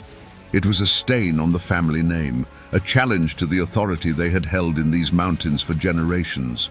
In their world, power wasn't just held, it had to be seen to be held. And a young schoolteacher, an outsider in their eyes, had openly defied them and walked away unscathed. Shame in that world was a living thing. It sat at the dinner table with them, a silent, unwanted guest. It followed them into town, and it demanded to be cleansed. The discussions that followed were not about forgiveness or letting things go. They were quiet, cold, and took place in the shadows of the porch after dark. They were discussions of honor, of lessons that needed to be taught. The phrase that would have been repeated in one form or another was simple and deadly. She can't be allowed to get away with that. June likely felt the shift in the air, a friendly nod in town that was no longer offered, the sudden silence that fell when she entered the general store. Friends of her family may have even offered veiled warnings, telling her to be careful on her drive, to not stop for anyone. But June Crabbe was cut from a different cloth. She would not be scared away from her school, from her students, or from her life. She would not let a bully's pride dictate her path. Her courage, the very thing that made her so remarkable, was now painting a target on her back. The decision, when it was finally made, wasn't likely a shouted, furious thing. It was probably a quiet nod between father and son, a confirmation. The goal wasn't just to scare her. That time had passed. The goal was to erase the insult, to reassert their dominance in a way that would be so final, so absolute, that no one would ever dare challenge their family's honor again. They knew her schedule. They knew every curve and hollow of Fincastle Road. They knew the place where the woods grew thickest and the nearest house was miles away. The plan was set. The trap was baited with the mundane routine of a Friday afternoon. The point of no return had been crossed, not in the heat of a public argument, but in the cold, calculated whisper of a family's wounded pride. So I've come back to the spot on Fincastle Road. The modern pavement is a black scar laid over the memory of the old red clay, but the bones of the land haven't changed. And when you stand right here, you understand why they chose this place. The road takes a sharp, blind curve. On one side, the mountain falls away into a steep, wooded ravine. On the other, the forest floor rises up, thick with underbrush and ancient trees that crowd right up to the shoulder. There are no houses, no fields, just the road and the woods. There are no bullet holes in a wall here, no lone chimney standing against the sky. The scars on this landscape are more subtle. They are the tactical advantages of the terrain itself. This blind curve is a natural ambush point, a place where a waiting car could be hidden until the last possible second. The dense wall of trees is a perfect backdrop for a man to step out of, blocking the way. The silence itself is the evidence. Even now, with the world just a few miles away, this spot feels utterly and profoundly isolated. Right here, this patch of gravel on the shoulder of the road. You can almost see the ghosts. You can almost feel the change in the air as a familiar drive home turned into a nightmare. This is where June Crabbe's Ford coupe slowed to a stop. This is where a shadow detached itself from the other shadows of the forest. Each stone on this roadside, each root snaking out from the bank, is a silent testament to the terror of that afternoon. This is the stage, perfectly set for the heart of darkness that was about to unfold. As June rounded that last blind curve, the familiar rhythm of her journey home was broken. Another car, dark and hulking, was stopped sideways, completely blocking the narrow road. It was an unnatural sight, a silent black predator waiting in the path. Her foot moved to the brake, her mind racing through possibilities. Engine trouble, an accident. But the cold knot that formed in her stomach told her this was no chance encounter. This was a barricade, a trap. The driver's side door of the other car opened, and the young man from the church social stepped out. He was not alone. His father, or perhaps another man loyal to the family, emerged from the passenger side. There was no rage on his face now, only a flat, chilling sense of purpose.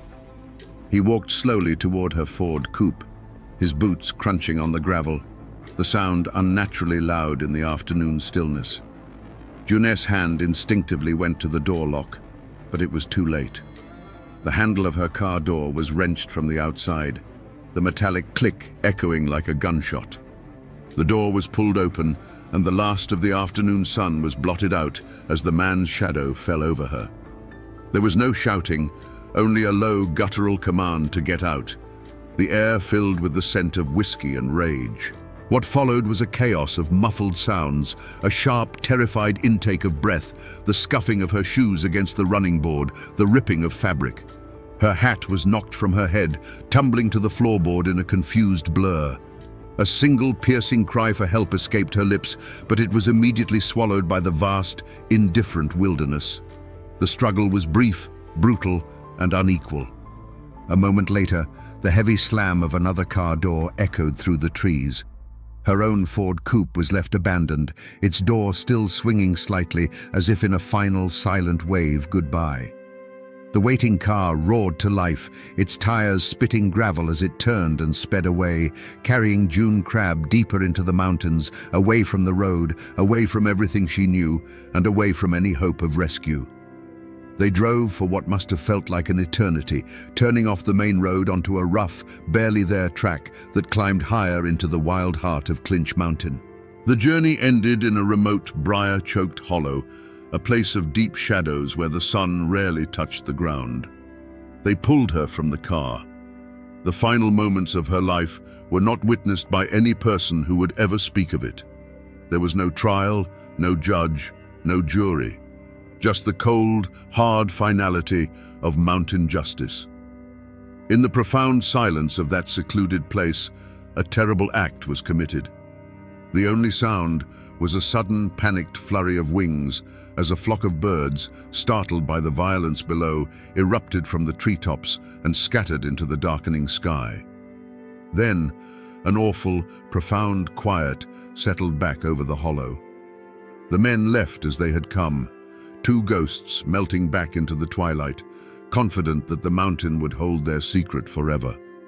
They left behind a life extinguished, a promise broken. The silence that returned was heavier than before, weighted with the knowledge of what it now concealed. In that forgotten thicket, the only thing that moved was a single oak leaf, spiraling slowly down to rest on a patch of newly disturbed earth. After the raw violence of the story, you turn to the official record, hoping for answers, for clarity. Instead, you find a different kind of coldness. I'm looking at copies of the pages from the Scott County Sheriff's file on the disappearance and death of June Crab. The paper is yellowed, the ink faded, but the words still tell a story, just not the one you're looking for. It's a story told in the dry, emotionless language of bureaucracy, a language designed to record facts while stripping them of all their human horror. Take the coroner's inquest, filed after her remains were found. It's a single page. Under cause of death, the report simply states, fractures of the cranium due to blunt force trauma. Just 6 clinical words to describe the brutal end of a vibrant, 21-year-old woman's life. It doesn't mention the lonely hollow, the terror of her final moments, or the year and a half her father spent walking these mountains, praying for a sign. The only humanizing detail is a small note. Remains identified by a gold-filled molar, consistent with dental records. A life reduced to a footnote in a ledger. But it's the sheriff's investigative notes that are the most telling, mostly for what they don't say. There are pages and pages detailing the search efforts, listing the names of volunteers and the areas they covered. There are dozens of dead-end leads scribbled down, reports of a suspicious-looking tramp seen miles away, a vague tip about a car from Tennessee. The official narrative being built on these pages is clear. This was the work of a phantom, An outsider who drifted in, did this terrible thing, and vanished. Yet as you read through the file, a glaring omission becomes a roar. The name of the powerful local family, the name everyone in the county was whispering, appears nowhere in these pages. Not once. There's no record of the son being questioned, no mention of the public incident at the church social. The official record is a perfect portrait of a blind eye being turned. It's a meticulously crafted document that leads everywhere except to the one place everyone knew to look. These papers aren't evidence of a failed investigation. They are the evidence of a successful and chillingly effective cover-up. In the weeks and months that followed June's disappearance, the mountains swarmed with men. It was a manhunt of epic proportions, a genuine outpouring of a community's grief and rage. Thousands of volunteers, their faces grim and determined, beat the bushes from sunup to sundown. They were honest, hard-working men, searching for a beloved teacher, hoping to bring a killer to justice. But the official arm of the law, the sheriff and his deputies, seemed to be working from a different map. While the volunteers combed the hollows near Fincastle Road, the sheriff was busy chasing phantoms. Every report of a stranger, a vagrant, or a man with an out-of-state accent was treated as a major lead. Posses were dispatched on wild goose chases, riding 20 miles in the wrong direction to question some poor, itinerant worker who couldn't have possibly been involved. They created a grand spectacle of a law enforcement agency working tirelessly to hunt down an outside evil. It was a brilliant piece of theater. It kept the community busy and directed the collective anger safely away from anyone with a powerful local name.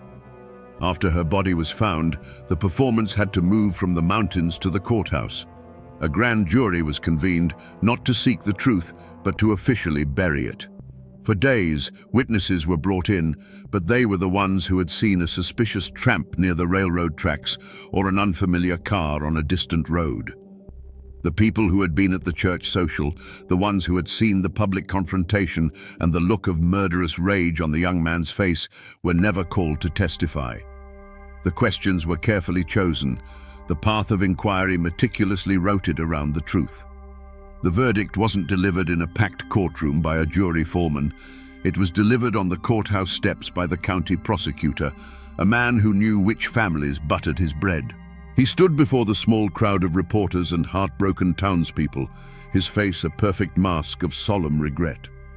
He announced that after an exhaustive investigation, the grand jury had found insufficient evidence to issue an indictment. He spoke of trails gone cold and the tragic reality of motiveless, random violence. With those few legal phrases, the case was officially closed. Justice had not been blind. It had been deliberately blindfolded. The law had pursued its course, but it was a course designed to lead to a dead end. As the crowd dispersed in a quiet, defeated murmur, the men from the powerful family, who had been watching from the back, could turn and walk away. The hunt was over. The law had pursued its quarry, and in the end, had declared the monster to be a ghost, allowing the real flesh-and-blood killer to retreat back into the safety of the shadows, protected by a wall of money, power, and fear. Every story eventually ends in a quiet place like this. Him standing in an old church graveyard on a hill overlooking the valley, where the wind whispers through cedar trees, and the only sound is the crunch of my boots on fallen leaves. Most of the headstones are old, tilting, and covered in a soft green carpet of moss. But June Crabb's grave is not hard to find. Her family, and those who remembered, tended to it for years. It's a simple, modest stone with a small carved lamb at the top, a symbol of innocence. The dates carved into the weathered marble tell the whole tragic story. 1907, 1928, 21 years, a life that had barely begun. You stand here before this quiet stone, and you feel the weight of all that lost potential. The students she would have taught, the family she never had. It's a place of profound and lingering sadness. But the story doesn't end with this single stone. Because just 100 yards away, up on the crest of the hill, where the most prominent families are buried, there is another plot. It's a grand affair, marked by a large, polished granite monolith, the family name carved in big, proud capital letters for all the world to see. And there, in the shadow of that monument, is another grave. It's the grave of the young man who could never accept the word no. His dates tell a different story. He lived a long, full life, dying of old age, surrounded by family. They lie so close now, separated by a small patch of grass and an immeasurable gulf of sin. He, the perpetrator, under a proud stone proclaiming his family's legacy. She, the victim, under a humble marker of a life stolen away. You can't help but notice the cruel irony. Enemies in life, neighbors in death, resting in the same Appalachian soil. Looking from his grave back to hers, you're left with a haunting question. The law couldn't touch him. The community was too scared to. But what happened after? What was it like to live out those 60 or 70 years knowing what you had done? What shadows followed him home from that courthouse, and did they ever leave him be? After the courthouse doors closed and the official story was written, a heavy, suffocating silence fell over Scott County. For the Crabb family, it was the silence of a home hollowed out by grief. The light simply went out of their house. Junet's father, a man who had tirelessly walked every inch of these mountains searching for his daughter, was a broken man.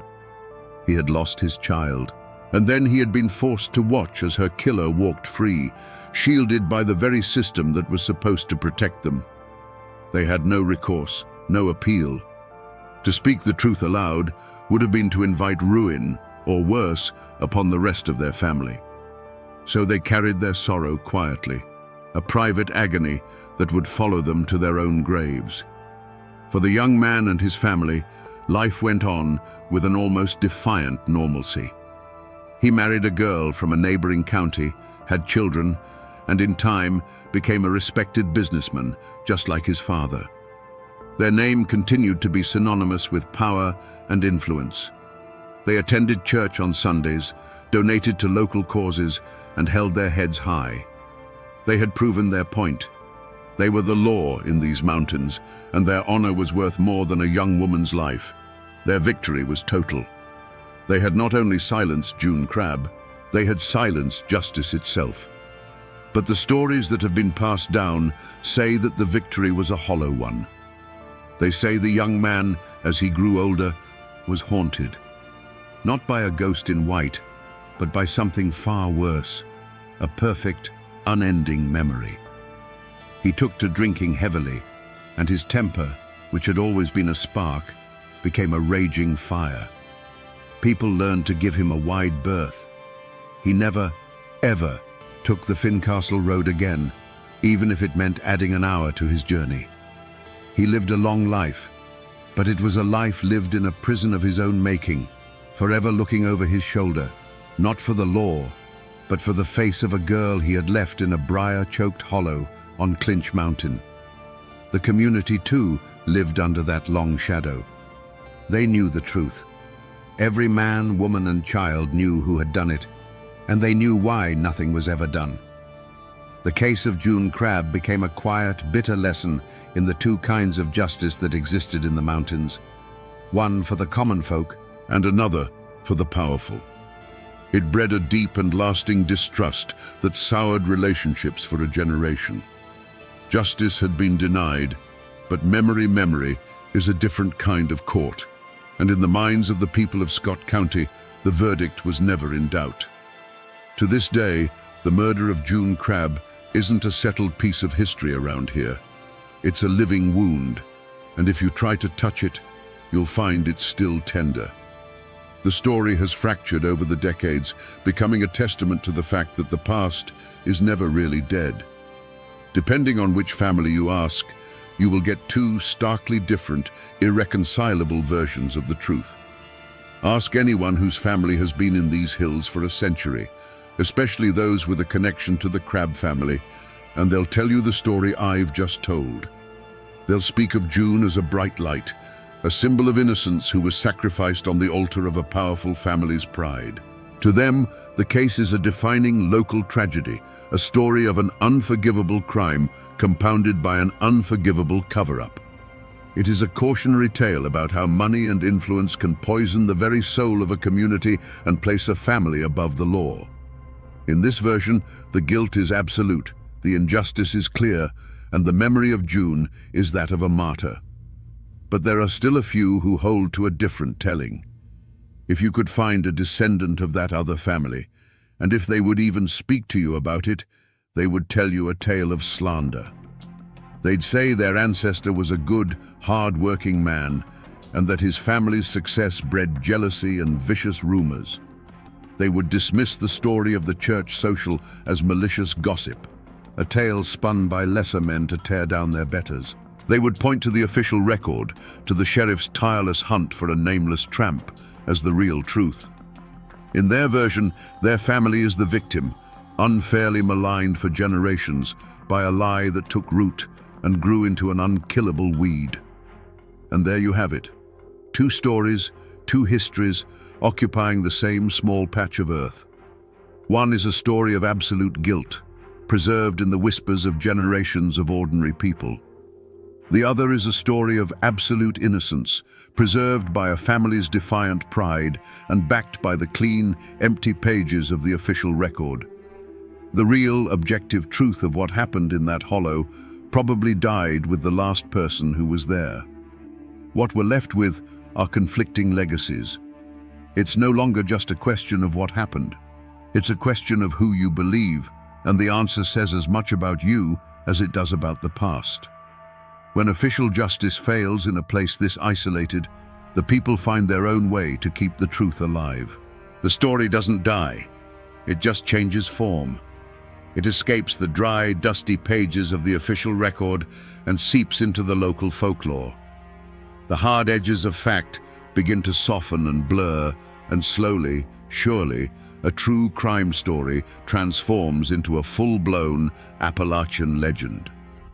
Ask around today about June Crab, and some of the old-timers will tell you about the ghost of Fincastle Road. They say if you drive that lonely stretch of pavement late on a September evening, just as the fog is starting to settle in the hollows, you should watch the shoulder of the road carefully. They say you might see her, a figure in a simple dress, her face pale in the headlights, forever walking that final mile, trying to get home. Some even claim to have heard a single terrified cry carried on the wind, a sound that the mountains swallowed once and have been echoing ever since. But more than just a ghost story, her tragedy became a cautionary tale, a lesson whispered from mothers to daughters for generations.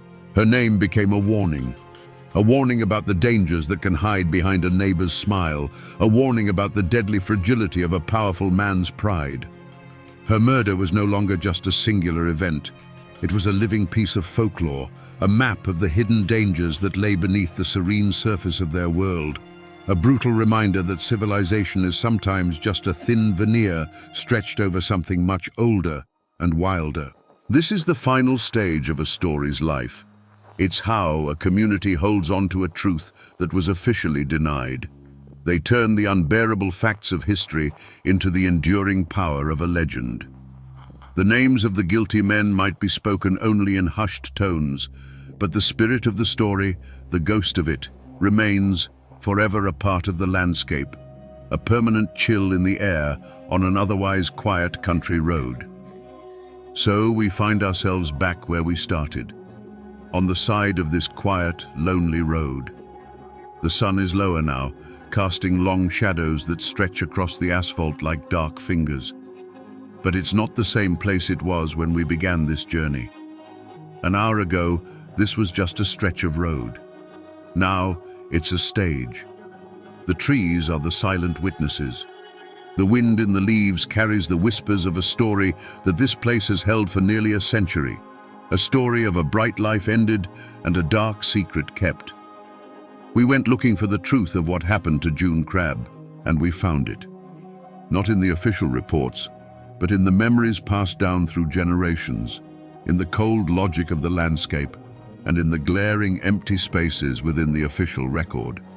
We pieced it together, from the crushed hat on the floorboard to the two graves resting on the same hill. That's the power of these forgotten corners of the world. The next time you drive past a crumbling stone chimney standing alone in a field, or see a forgotten cemetery being slowly reclaimed by the forest, remember this. They aren't just empty spaces. They are libraries filled with the stories of the people who came before us, stories of love, pride, and the terrible choices that can echo forever.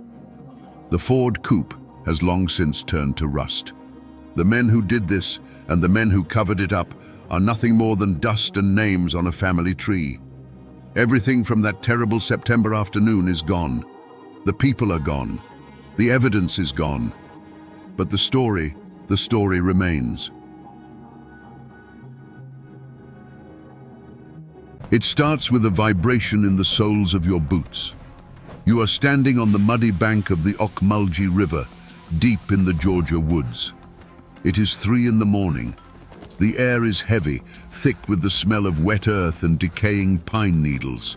It is silent, the kind of silence that presses against your eardrums. Then the tremor moves up your legs. The water in the river begins to ripple, though there is no wind. And then you hear it. It's not the low rumble of a modern diesel engine. It is a high, shrieking hiss. The sound of water hitting superheated iron. The sound of a steam engine pushed beyond its limit. A light cuts through the river fog. It is blindingly white, searing, swinging wildly back and forth. The screech of metal grinding against metal fills the valley, loud enough to make you cover your ears. You see the massive black shape of a locomotive, smoke pouring from its stack, hurtling out of the darkness at 50 miles per hour. You flinch. You brace for the wind of its passing, but the wind never hits you, because the train isn't on the ground. It is hovering 10 feet in the air, tracing the path of a bridge that burned down during the administration of Abraham Lincoln. And then comes the sound that locals in Macon try to ignore every April. It's the sound of wood splintering like matchsticks, the groan of twisting steel, and finally, a splash so loud it sounds like a cannon shot, followed by the instant, boiling hiss of a boiler exploding underwater. Then, silence. The light is gone. The ripples in the river settle. You are alone in the dark again.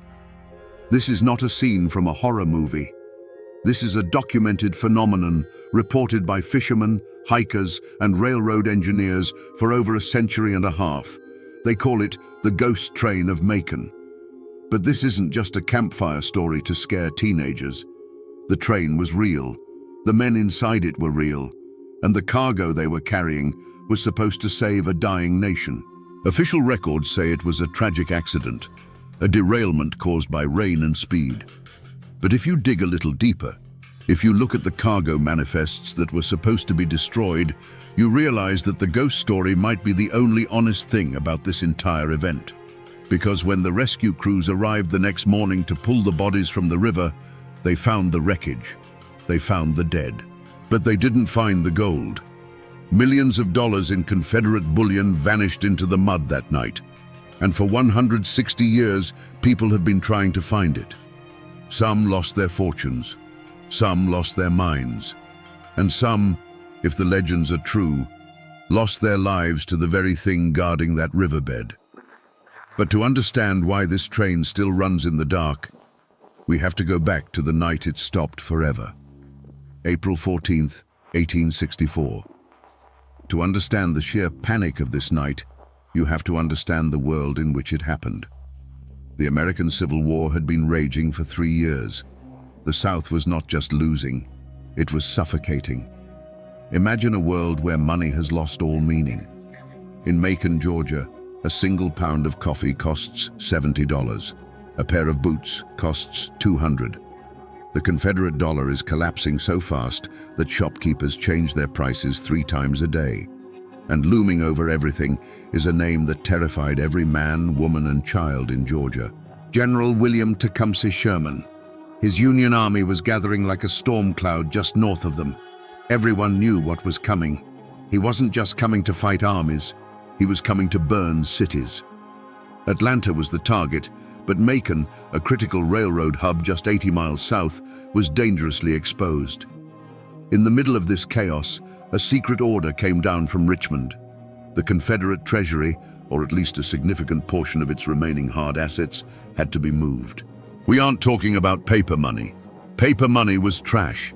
We are talking about gold bullion, silver coins from the New Orleans Mint, and jewelry donated by wealthy families to the war effort. Estimates vary, but historians suggest the value on that train was between $2 and $5 million in 1864 currency. Adjusted for inflation, that is purchasing power in the hundreds of millions. But in the middle of a war, it was worth even more.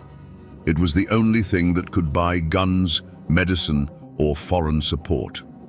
It was the last heartbeat of the Confederacy, and they decided to put it all on a steam train in the middle of a thunderstorm. The scene at the Macon depot was frantic. Witness accounts describe a night of torrential rain. The mud was ankle deep. The station was swarming with soldiers, but they weren't marching. They were guarding. Bayonets fixed, eyes scanning the shadows. A train waited on the tracks. It wasn't a sleek military transport. It was a patchwork beast, an older locomotive pulling a string of mismatched boxcars and a single passenger coach. Under the flickering light of oil lanterns, men struggled with wooden crates. These weren't standard army rations. You can tell a lot by how a man lifts a box. If it's full of uniforms or hardtack, you can swing it onto your shoulder. But these crates? It took 4 grown men to lift a single box 2 feet off the ground. Their boots slipped in the mud, their muscles strained. The wood groaned under the density of the contents. They were loading gold, tons of it. But here is the detail that makes this story transition from history into mystery. If you looked at the station logbook that night, you wouldn't see gold or treasury written anywhere. The station master, perhaps under orders, or perhaps trying to pull a fast one, recorded the shipment as nails, agricultural hardware, and lead shot. It was a brilliant cover. Who would rob a train full of nails? But deception has a price. By mislabeling the weight, they created a physics problem. The engineer, a man named Elias Thorne, looked at his manifest and saw a heavy load, but a manageable one. He didn't know that the specific gravity of gold is almost twice that of lead. He didn't know that the center of gravity in those boxcars was deadly low and incredibly dense.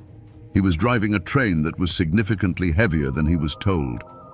As the final crate was shoved on board, the rain intensified. Thunder rattled the station windows. It was an omen, if there ever was one. The whistle blew, a lonely, mournful sound that cut through the storm. The wheels slipped on the wet iron rails, spinning for a few seconds before finding traction. Slowly, painfully, the train lurched forward. It left the safety of the Macon lights and headed north toward the Ocmulgee River. The cargo was a lie, and the train carrying it was a death trap. We need to talk about the machine itself. When we think of trains today, we think of smooth, silent electric rails or massive diesel freighters that can plow through anything. We trust them. But a Civil War-era steam locomotive was a completely different animal. It was a mechanical nightmare held together by rivets and hope. The engine pulling the gold that night was a 440 American type. Imagine a 25-ton iron kettle boiling water at high pressure, mounted on wheels that are essentially just steel hoops. Inside the cab, it is a vision of hell. It is incredibly hot. The firebox, where the fireman is shoveling coal non-stop, is burning at over 2,000 degrees Fahrenheit. The radiant heat singes the hair on your arms. The noise is deafening, a constant rhythmic clanking, hissing and roaring that makes conversation impossible. You have to scream to be heard, and visibility? Practically zero. The headlamp on the front of the train wasn't an electric beam that could illuminate a mile of track. It was an oil lamp, a large candle in a glass box. On a clear night, it might cast a dim yellow glow about 50 yards ahead. In a thunderstorm, it was useless. You were driving blind. Elias Thorne, the engineer, stood with one hand on the throttle and the other on the brake lever. He was an experienced railman, but experience can't change the laws of physics. He was running on a schedule that was already broken. The loading had taken too long. They were late. In the railroad business, being late is bad. In war, being late is fatal. If he didn't reach the junction by dawn, he risked crossing paths with Union scouts. He had to make up time. So, he did what any engineer under pressure would do. He pushed the throttle forward. The pistons pumped harder. The steam pressure gauge climbed. The train picked up speed, rattling over the uneven, war-torn tracks. 30 miles per hour. 35. This doesn't sound fast to us. We drive faster in school zones. But on 1860s tracks, which were often just iron strips nailed to rotting wood ties, 35 miles per hour feels like re-entry. The cab shook violently. The floorboards vibrated so hard they numbed the feet. And there was another problem: the brakes. Modern trains have air brakes on every single wheel of every single car. If the engineer stops, the whole train stops. This train had hand brakes. To stop the train, brakemen had to physically run across the tops of the moving, slippery boxcars in the rain and turn a wheel by hand to clamp the brakes down on each car individually. It was a suicide mission in good weather. In a storm, it was impossible. Essentially, once that train got up to speed, it was a runaway projectile. Elias Thorne had almost no way to stop it quickly. He checked his pocket watch, squinting in the dim light of the firebox. He snapped the lid shut. The anxiety in the cab was palpable. Behind him, in the boxcars, sat the Confederate guards. They were sitting on crates of gold, likely thinking about what they would do with their share if the South won the war. They were smoking pipes, playing cards, trying to ignore the lurching of the car. They didn't know that the train was unbalanced. They didn't know the tracks ahead had been soaked by 3 days of relentless rain. Elias Thorne wiped sweat and soot from his forehead. He leaned out of the window, rain stinging his face, trying to see the line. He was approaching the Ocmulgee River trestle, a wooden bridge spanning the dark, swirling waters. He was 5 minutes late. He opened the throttle. He shouldn't have. The journey was only supposed to be a few hours, a mad dash north under the cover of darkness. But as the train left the outskirts of Macon, the landscape changed. The dim lights of the city vanished, and the locomotive plunged into an abyss of pine forests and rolling hills. The storm, which had been a nuisance in town, became a living thing out here. Rain fell in sheets, overwhelming the tracks. Water poured off the hillsides, turning the ditches into muddy torrents. Lightning illuminated the countryside in stark, ghostly flashes, revealing a world of thrashing trees and overflowing creeks. Inside the passenger coach, the mood was grim. A dozen high-ranking Confederate officials and their families were huddled together. They weren't soldiers. They were bankers, politicians, the architects of the war. Now, they were just scared passengers on a rattling, bucking train, praying for the ride to end. Up in the cab, the situation was even worse. Elias Thorne was fighting the machine.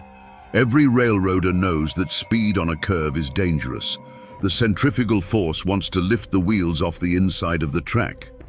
With a normal cargo, you learn to feel that tipping point. But this was not a normal cargo.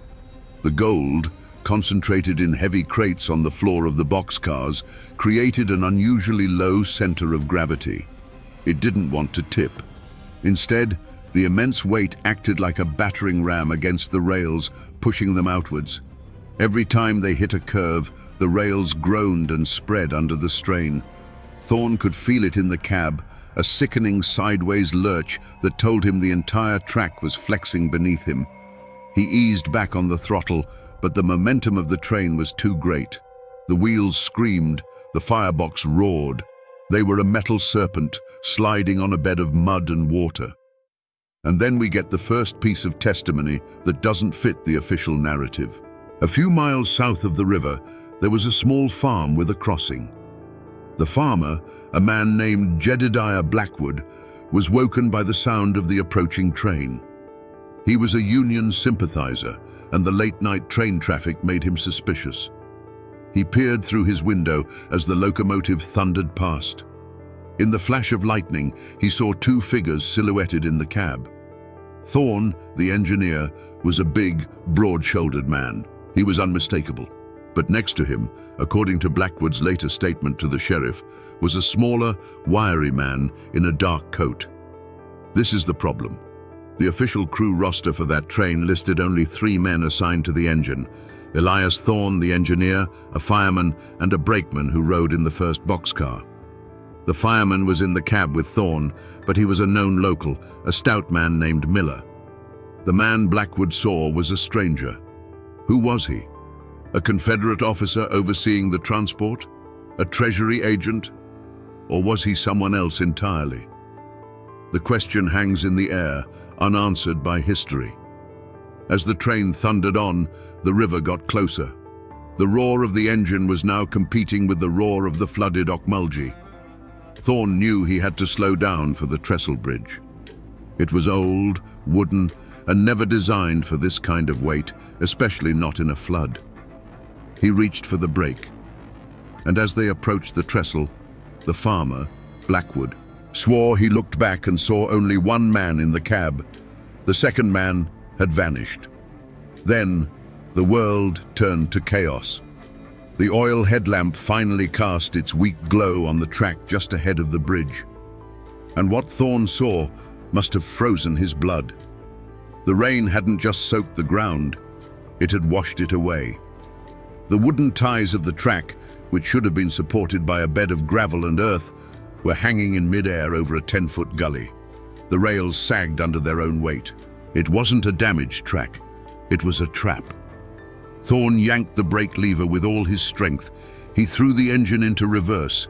A shower of sparks erupted from the wheels as they locked up. But it was too late. The point of no return had been passed miles ago. The front wheels of the locomotive hit the unsupported section of track. The iron rails bent, twisted, and then snapped. And the train simply gave way. Time slows down. For the men on that train, the next 3 seconds must have felt like an eternity. Imagine you are Elias Thorne. One moment, you are fighting to control a machine. The next, the floor beneath you is gone. There is a sensation of weightlessness, a sickening lurch in your stomach as the 25-ton locomotive pitches forward and down into the abyss. The noise is the first thing that hits you. It's not a single sound, but a symphony of destruction. First, the shriek of the snapping rails, high-pitched, like a metallic scream. Then, the splintering of the trestle bridge. Massive oak beams, a foot thick, shatter like toothpicks under the immense weight. The sound is like a forest of giant trees being felled all at once. The locomotive, now completely airborne, nosedives. Inside the cab, Thorne and his firemen are thrown against the front wall. The firebox door bursts open, vomiting a wave of glowing red-hot coals across the floor. The cab instantly fills with smoke and the smell of burning flesh. But they have no time to scream. Behind them, the tender car, full of 10 tons of coal and water, detaches and slams into the back of the engine, crushing the cab like a tin can. The first boxcar, the one with the gold, follows the engine's path. It tilts, hesitates for a fraction of a second on the edge of the broken bridge, and then plunges. Inside, the Confederate guards are tossed like rag dolls. The wooden crates, each weighing hundreds of pounds, break free from their moorings. They become unguided missiles, sliding across the floor, crushing limbs and pinning men against the walls. The second boxcar slams into the first. The third slams into the second. It's a chain reaction of catastrophic failure. The coupling links between the cars snap one by one, each with a deafening report like a rifle shot. The entire train concertinas, a metal serpent folding in on itself as it falls into the churning black water of the Ocmulgee River. From the riverbank, it would have been a sight of terrible, brief beauty. The firebox, now submerged, cast an eerie, hellish orange glow through the water. A massive cloud of steam and smoke erupted into the night sky, momentarily illuminated by the train's own dying light. The sound wasn't a splash, it was a crunch, the sound of a mountain falling into a lake. The locomotive hit the riverbed with enough force to drive it 15 feet into the mud. The impact sent a shockwave through the water, a wave so powerful it uprooted trees 100 yards downstream. The boxcars followed, landing on top of each other in a tangled, unrecognizable heap of splintered wood and twisted steel. For a moment, there was a strange, gurgling silence. The rain still fell. The thunder still rolled in the distance. But the mechanical roar of the train was gone, replaced by the hiss of cooling metal. Then came the screams. The few men who survived the initial impact were now trapped in a nightmare. They were in total darkness, submerged in cold, muddy water, inside wreckage that was rapidly filling up. They were disoriented, injured, fighting for a pocket of air that wasn't there. But their suffering was about to get much, much worse. Because the physics of a steam engine don't stop just because it's underwater. The fire in the firebox was still burning at 2,000 degrees. The water in the boiler was still pressurized to over 100 pounds per square inch. And cold river water was now flooding into the engine, pouring over the superheated iron of the boiler. Silence followed the crash, but it lasted only a second. Then came the physics of thermodynamics. The boiler of a steam locomotive is essentially a massive pressure cooker. It is designed to contain extremely high temperatures and pressures. The metal is thick, the rivets are immense. But even the strongest metal has its limits. When the submerged engine hit the river, it wasn't just water that rushed in. It was a flood. Cold, dense river water poured into the superheated firebox and over the exterior of the boiler. The temperature difference was astronomical. Think about dropping a frozen turkey into a vat of boiling oil. The sudden cooling caused the boiler's outer metal to contract violently. This created immense stress. Cracks began to form. Tiny fissures at first, almost imperceptible. But the pressure inside the boiler was still building. The fire, though now underwater, was still raging. It heated the remaining water to temperatures far exceeding its boiling point. The pressure rose to critical levels. Then, the weakened metal of the boiler gave way. It didn't explode outwards in a fireball like a bomb. It failed catastrophically inwards. The metal ruptured, and the superheated water and steam inside were instantly released into the surrounding environment. Imagine 1,000,000 kettles all boiling over at once, but with the force of a depth charge. The result was a localized explosion of unimaginable heat. The water immediately around the boiler was vaporized. Not boiled, but instantly turned into steam, expanding at an incredible rate. This steam expansion propelled fragments of the boiler and locomotive outwards with explosive force. But the true horror was the heat. Anything caught in the immediate blast radius was subjected to temperatures that could instantly flash boil flesh. For the men trapped in the locomotive cab and the front of the first boxcar, there was no suffering, no scream of agony. It wasn't drowning, it wasn't suffocation, it was instantaneous, atomizing heat. Their bodies were essentially vaporized in a fraction of a second. Think of the footage you see of volcanic eruptions, where the heat wave instantly incinerates everything in its path. This was that, but concentrated and underwater. The shockwave traveled through the water, tearing apart the already mangled train cars and their occupants. It obliterated any hope of survival for those not already killed by the impact. The river, which had been a dark, swirling torrent, was now a churning, hissing cauldron. Steam billowed into the night sky, a ghostly white plume illuminated by the dying embers of the fire. The water itself boiled for several minutes around the wreckage. On the banks, the first witnesses to arrive heard the explosion, felt the tremor. They saw the strange phosphorescent glow beneath the water. They approached with caution, armed with lanterns and ropes, expecting to find injured men. They found pieces. They found fragments of metal. They found shattered wood.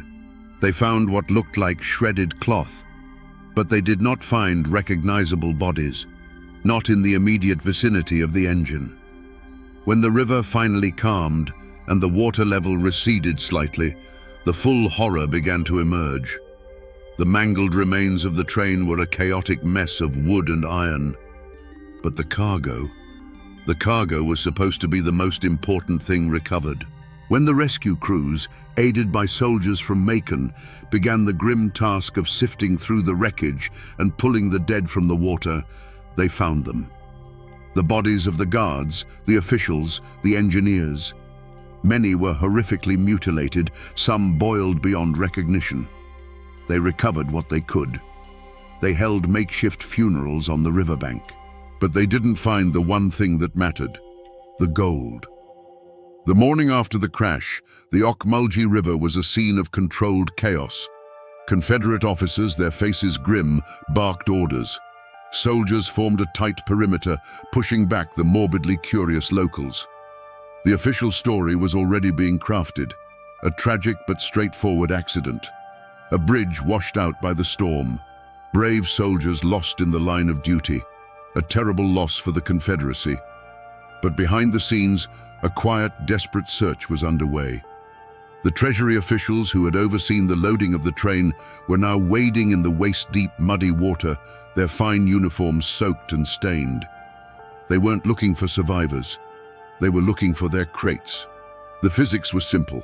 Gold is one of the densest materials on Earth. It doesn't float. It doesn't dissolve. If the crates shattered on impact, the bullion bars and coins should have sunk straight to the bottom and embedded themselves in the soft riverbed mud. They should have been right there. The soldiers began to dredge the river. They used ropes and grappling hooks, dragging the river bottom in a grid pattern. They probed the mud with long poles. When that failed, they brought in divers, men in heavy canvas suits and brass helmets tethered to air pumps on the shore. These divers walked the riverbed, their boots sinking deep into the silt. They felt with their hands, searching for the unmistakable weight and shape of a gold bar or the sharp edge of a coin. They found nothing. They found twisted pieces of the train. They found personal effects: a pocket watch, a boot, a shattered rifle stock, but not a single ounce of gold. Days turned into a week. The search became more frantic. They brought in barges with dredging cranes, scooping up tons of mud and sifting through it on the riverbank. It was grueling, soul-crushing work. Imagine the paranoia setting in among the Confederate command. Millions of dollars, the financial lifeline of their entire nation, had just vanished. The official reports sent back to Richmond were vague. They spoke of the difficulty of the recovery and the unfavorable conditions of the river. But they couldn't hide the truth forever. The gold was gone. And that's when the questions started to get dangerous. Was it possible the sheer force of the boiler explosion had somehow scattered the gold? Unlikely. The explosion was thermal, not kinetic in a way that could vaporize metal. It might have pushed the bars around, but it wouldn't have made them disappear. Could the river current have carried it downstream? Impossible. Gold is too heavy. A single bar would sink like a stone, even in a flood. This is where the official story begins to fray. The river was dredged. Every inch of mud around the wreck was sifted. Millions of dollars in gold bullion doesn't just float away. The soldiers started whispering among themselves. The locals, kept at a distance, started inventing their own theories. Maybe the Union Army had somehow sabotaged the track and was waiting downstream to collect the prize. But the most dangerous theory, the one whispered only in the most trusted company, was that this was an inside job. Think about it. The manifest was a lie. The weight was misrepresented. C.B. A mysterious, unidentified man was seen in the engineer's cab just before the crash. And now, the most valuable cargo in the South was nowhere to be found. It didn't look like an accident anymore. It looked like the perfect crime. A heist so audacious, so brilliantly executed, that the perpetrators used a catastrophic train wreck as a mere distraction. The investigation was quietly shut down. The official cause of the crash was listed as derailment due to track washout. The missing gold was never mentioned in the final public report. It was a national secret, buried under the larger tragedy of a losing war. The Confederacy couldn't afford the panic that would ensue if the public knew its treasury was empty. So they left. The soldiers packed up their equipment. The officials returned to Macon. They left the mangled corpse of the train to rust in the Ocmulgee River, a silent monument to a secret that was already beginning to fester. And that's when the whispers started. Maybe the gold wasn't lost. Maybe it was stolen. Let's think like a criminal for a moment. If you wanted to steal the Confederate treasury in 1864, you'd have a few problems. First, security. The train was swarming with armed guards. A direct assault would be a suicide mission. Second, logistics. Gold is heavy, absurdly heavy. You can't just throw a few sacks over your shoulder and ride off into the night. You'd need wagons, mules, and a team of men to move it. An operation that large would be impossible to hide. So, a conventional robbery is off the table. You need something more elegant, more deceptive. This is where the second man in the cab becomes the key. Let's call him the architect. He's not just a common thief. He's someone with inside knowledge. He knows the train's route, he knows its schedule, and most importantly, he knows its cargo. Who could he be? A disgruntled Confederate officer? A Treasury agent playing a double game? A Union spy with more on his mind than just intelligence gathering? We'll never know for sure, but let's follow his plan. His first move is to ensure the manifest is falsified. He makes sure the cargo is listed as something heavy, like lead or nails, but not so valuable that it attracts unwanted attention. This also has the side effect of making the engineer underestimate the train's true weight, making a derailment more likely. His second move is to be on that train. He gets himself into the cab with the engineer, Elias Thorne. Maybe he's posing as a superior officer. Maybe he's a special courier from Richmond. He has papers. He has authority. No one questions him. Now he's in control. His objective is not to rob the train while it's moving. His objective is to make sure the train never reaches its destination. He needs a crash, but not just any crash. He needs it to happen at a very specific place, a place he has prepared, the washed-out track just before the bridge. Was it really an act of nature? Or did the architect and his team spend the day before the storm with shovels, deliberately weakening the embankment, creating a trap that would be perfectly hidden by the rising floodwaters? It's diabolically clever. The storm provides the perfect cover story. Who would suspect sabotage when the weather itself is a weapon of mass destruction? So the architect rides in the cab, watching the miles tick by. He knows exactly where the trap is. A few miles out, he makes his excuse. He needs to check on the cargo or speak to the guards. He leaves the cab, leaving Thorne to drive blindly into the prearranged disaster. The train crashes, exactly as planned. The chaos, the fire, the explosion, it's all part of the misdirection, the perfect distraction. While the Confederate authorities are in a panic, trying to organize a rescue and recovery in the middle of a flooded river, the architect's team is already at work. But they aren't at the river. That's the beauty of the plan. You don't need to steal the gold from the river if the gold was never in the river to begin with. Let's rewind. The train makes an unscheduled stop, maybe just for a few minutes, in a secluded stretch of woods a few miles before the crash site. The architect, using his authority, orders the stop. Engine trouble, he'll say. His team is waiting with wagons. In the pouring rain, under the cover of darkness, they don't unload all the gold. That would take too long. They unload just one or two key crates, the most valuable ones. The ones filled with bullion, not coins. They replace the crates with identical ones, filled with something of similar weight. Lead bars, stones, anything to maintain the illusion. Then the train starts up again and proceeds to its doom. The authorities dredge the river for weeks, looking for gold that is already miles away, rattling in the back of a wagon on its way to a port in Savannah or a Union-controlled territory. It's a masterpiece of criminal engineering. It explains the missing gold. It explains the mysterious man in the cab. It explains the convenient track failure. It's a perfect theory, except for one thing: the bodies. The men who died in that crash didn't know they were part of a heist. They thought they were serving their country. Their deaths were real. Their suffering was real. And if you believe the stories that started to surface a few years later, their anger was real too. If someone took the gold, they left something else behind, something that wouldn't stay buried in the mud of the Okmulgee River. The war ended. The South was broken, and the memory of the lost gold became just one more scar on a landscape of defeat. The wreckage of the train was eventually salvaged for scrap metal, and the river reclaimed its banks. For a few years, the story of the crash was just a sad local memory. And then, people started seeing things. It began with fishermen, men who would be out on the river at night, checking their lines. They would report a strange, cold spot on the water, even in the heat of a Georgia summer. Then, they'd hear a sound, the faint hiss of steam, carried on the wind. In the 1870s, a family having a picnic on the riverbank on a clear April afternoon claimed to have heard the distinct sound of a train whistle, followed by a scream. They looked around. There were no tracks nearby. The nearest line was 5 miles away. The stories grew.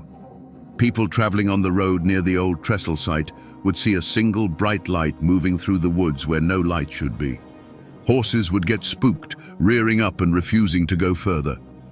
By the 1880s, the story had a name: the Ghost Train of Macon. And it had a schedule.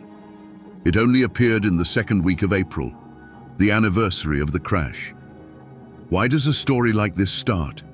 Is it just folklore? A way for a traumatized community to process a horrific event? Psychologists and paranormal researchers have a term for this kind of phenomenon. It's called a residual haunting. Imagine an old cassette tape. You can record sound onto it, and you can play it back. The tape itself isn't alive. It doesn't have a soul. It's just holding an echo of energy. There's a theory, it's just a theory, but a compelling one, called stone tape theory. The idea is that powerful traumatic events can release a kind of psychic energy, and that energy can be recorded onto the physical environment.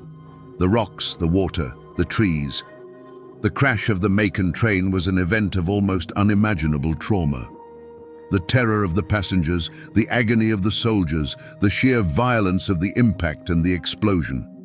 It was a perfect storm of negative energy, all focused on one small spot on the river. According to this theory, the ghost train isn't a collection of spirits with unfinished business. It's an echo, a recording of the final moments of the crash, playing back on a loop, triggered by the atmospheric conditions of the anniversary each year. This explains why the apparition is always the same: the light, the sound of the crash, the splash. It's a recording. It can't interact with you. It can't hurt you. It's just a tragic movie playing in the woods. This explanation is almost comforting.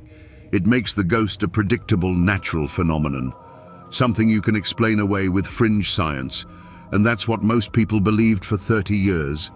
They treated the ghost train as a local curiosity, a spooky story to tell your kids, nothing to be taken seriously. Until the night of April 14th, 1904, the 40th anniversary of the disaster.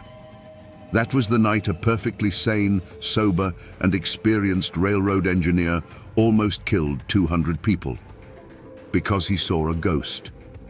By 1904, the world had changed. The Civil War was a distant memory, a story told by old men. Railroads were no longer rickety death traps. They were the lifeblood of American industry. Engines were bigger, faster, and safer. James Sully Sullivan was a man of this new era. He was a 20-year veteran of the Southern Railway. He was a man of routine and regulation. He didn't believe in ghosts. He believed in timetables and brake pressure. On the night of April 14th, he was at the throttle of the Crescent Limited, a passenger express running from New Orleans to New York. He had 200 sleeping passengers behind him. He was running on a new, modern line that passed about half a mile from the site of the old 1864 wreck. It was a clear, moonlit night. He was on schedule, making good time. As he rounded a long curve a few miles south of the Ocmulgee River, he saw a light in the distance. This was not unusual. It was likely another train waiting at a siding. But as he got closer, he realized something was wrong. The light was old-fashioned, a weak, flickering yellow, not the bright, steady electric beam of a modern locomotive. And it was moving. It was on his track, coming straight at him. Sully's blood ran cold. A head-on collision, the single greatest fear of every locomotive engineer. He blew his whistle, a long, frantic blast, the signal for an approaching train to get off the track. The oncoming light didn't react. It just kept coming, growing brighter. He could see the shape of the engine now. It was small, antiquated, with a huge smokestack. It looked like something out of a museum. Sully screamed at his fireman to jump. He grabbed the emergency brake handle and pulled it with all his strength. The effect was instantaneous and violent. 200 tons of steel locked up. Sparks, thick as a welder's torch, showered from the wheels. The passengers were thrown from their berths, jolted awake by a sound like the train was being torn apart. The Crescent Limited screeched, groaned, and finally shuddered to a halt, the smell of burning steel filling the air. Sully stood there, heart pounding, braced for the impact. He stared out the window, waiting for the crash, and saw nothing. The track ahead of him was empty. The mysterious locomotive was gone. There was no wreckage, no smoke, no sound except the panicked shouts of his passengers. The conductor came running up to the engine. "Sully, what in God's name happened? Are you all right?" Sully just pointed a shaking finger at the empty track. "There was a train," he stammered. "Right there, an old 440. It was coming right at us. They searched for an hour. The crew, the passengers, everyone. They walked up and down the line with lanterns. They found no signs of another train, no debris, no oil on the tracks, nothing." The official inquiry was a humiliating ordeal for Sully. He was a respected engineer, a man with a perfect record. Now he was sitting in front of a board of inquiry, telling them he had stopped his train to avoid a collision with a ghost. The board had two options. Either their most senior engineer was a liar, or he was insane. A third option, that he was telling the truth, was unthinkable. It would mean the laws of physics, the very foundation of their rational, industrial world, were wrong. They concluded he had seen a reflection, or the light from a farmer's lantern, and had panicked. Or worse, that he had fallen asleep at the throttle and invented the story to cover his mistake. James Sullivan was fired. He lost his job, his pension, his reputation. He moved away and lived the rest of his life in obscurity, ridiculed as the man who saw a phantom train. But until the day he died, his story never changed. He swore on a Bible that the track in front of him was occupied by a train that had no right to exist, and that if he hadn't slammed on the brakes, 200 people would have died. His story changed the legend. The ghost train was no longer a harmless echo. It was interactive. It was dangerous. It seemed to be trying to cause another crash, to drag more souls down into the river with it. The question was no longer, what is it? The question became, what does it want? The 1904 incident fundamentally altered the ghost story. It was no longer a passive replay of a tragedy. It was an active, malevolent force. The storytellers of Macon and the surrounding counties began to weave a new narrative. The ghosts of the Confederate soldiers weren't just haunting the river, they were guarding it. Think about it from the perspective of a dead soldier. You were entrusted with the last hope of your nation. You were betrayed, murdered, and your sacred cargo was stolen. Your body was left to rot in the mud. You were a footnote in a forgotten war. What would you feel? Rage, a burning, eternal sense of duty unfulfilled. And so, the legend evolved. The spirits of the dead were now bound to the river, cursed to protect the place where the gold was last seen. They became the spectral guardians of an empty vault. This new version of the story served a purpose. It was a warning. Don't go looking for the gold. And people did look. Throughout the 20th century, the story of the lost Confederate gold became a siren song for treasure hunters, adventurers, and con artists. They would arrive in Macon with old maps, fancy new metal detectors, and wild theories. Most of them left with nothing but empty pockets and mosquito bites. But some of them didn't leave at all. The local police records are filled with strange incidents around the old crash site. In the 1950s, a prospector from California was found wandering delirious on a nearby road, suffering from severe hypothermia on a warm summer night. He claimed cold hands had dragged him into the river. In the 1970s, a team with semi-professional dredging equipment had to abandon their search after a series of bizarre mechanical failures. Their engine pumps seized up. Their boat's engine flooded for no reason. One of the men swore he saw faces in the water looking up at him from the riverbed. These could all be dismissed as accidents. Rivers are dangerous places. Old equipment breaks down. But the story of the three teenagers from 1986 is harder to explain away. They were high school kids, fueled by bravado and local ghost stories. On the anniversary of the crash, they took a small boat out onto the river at midnight, determined to see the ghost train for themselves.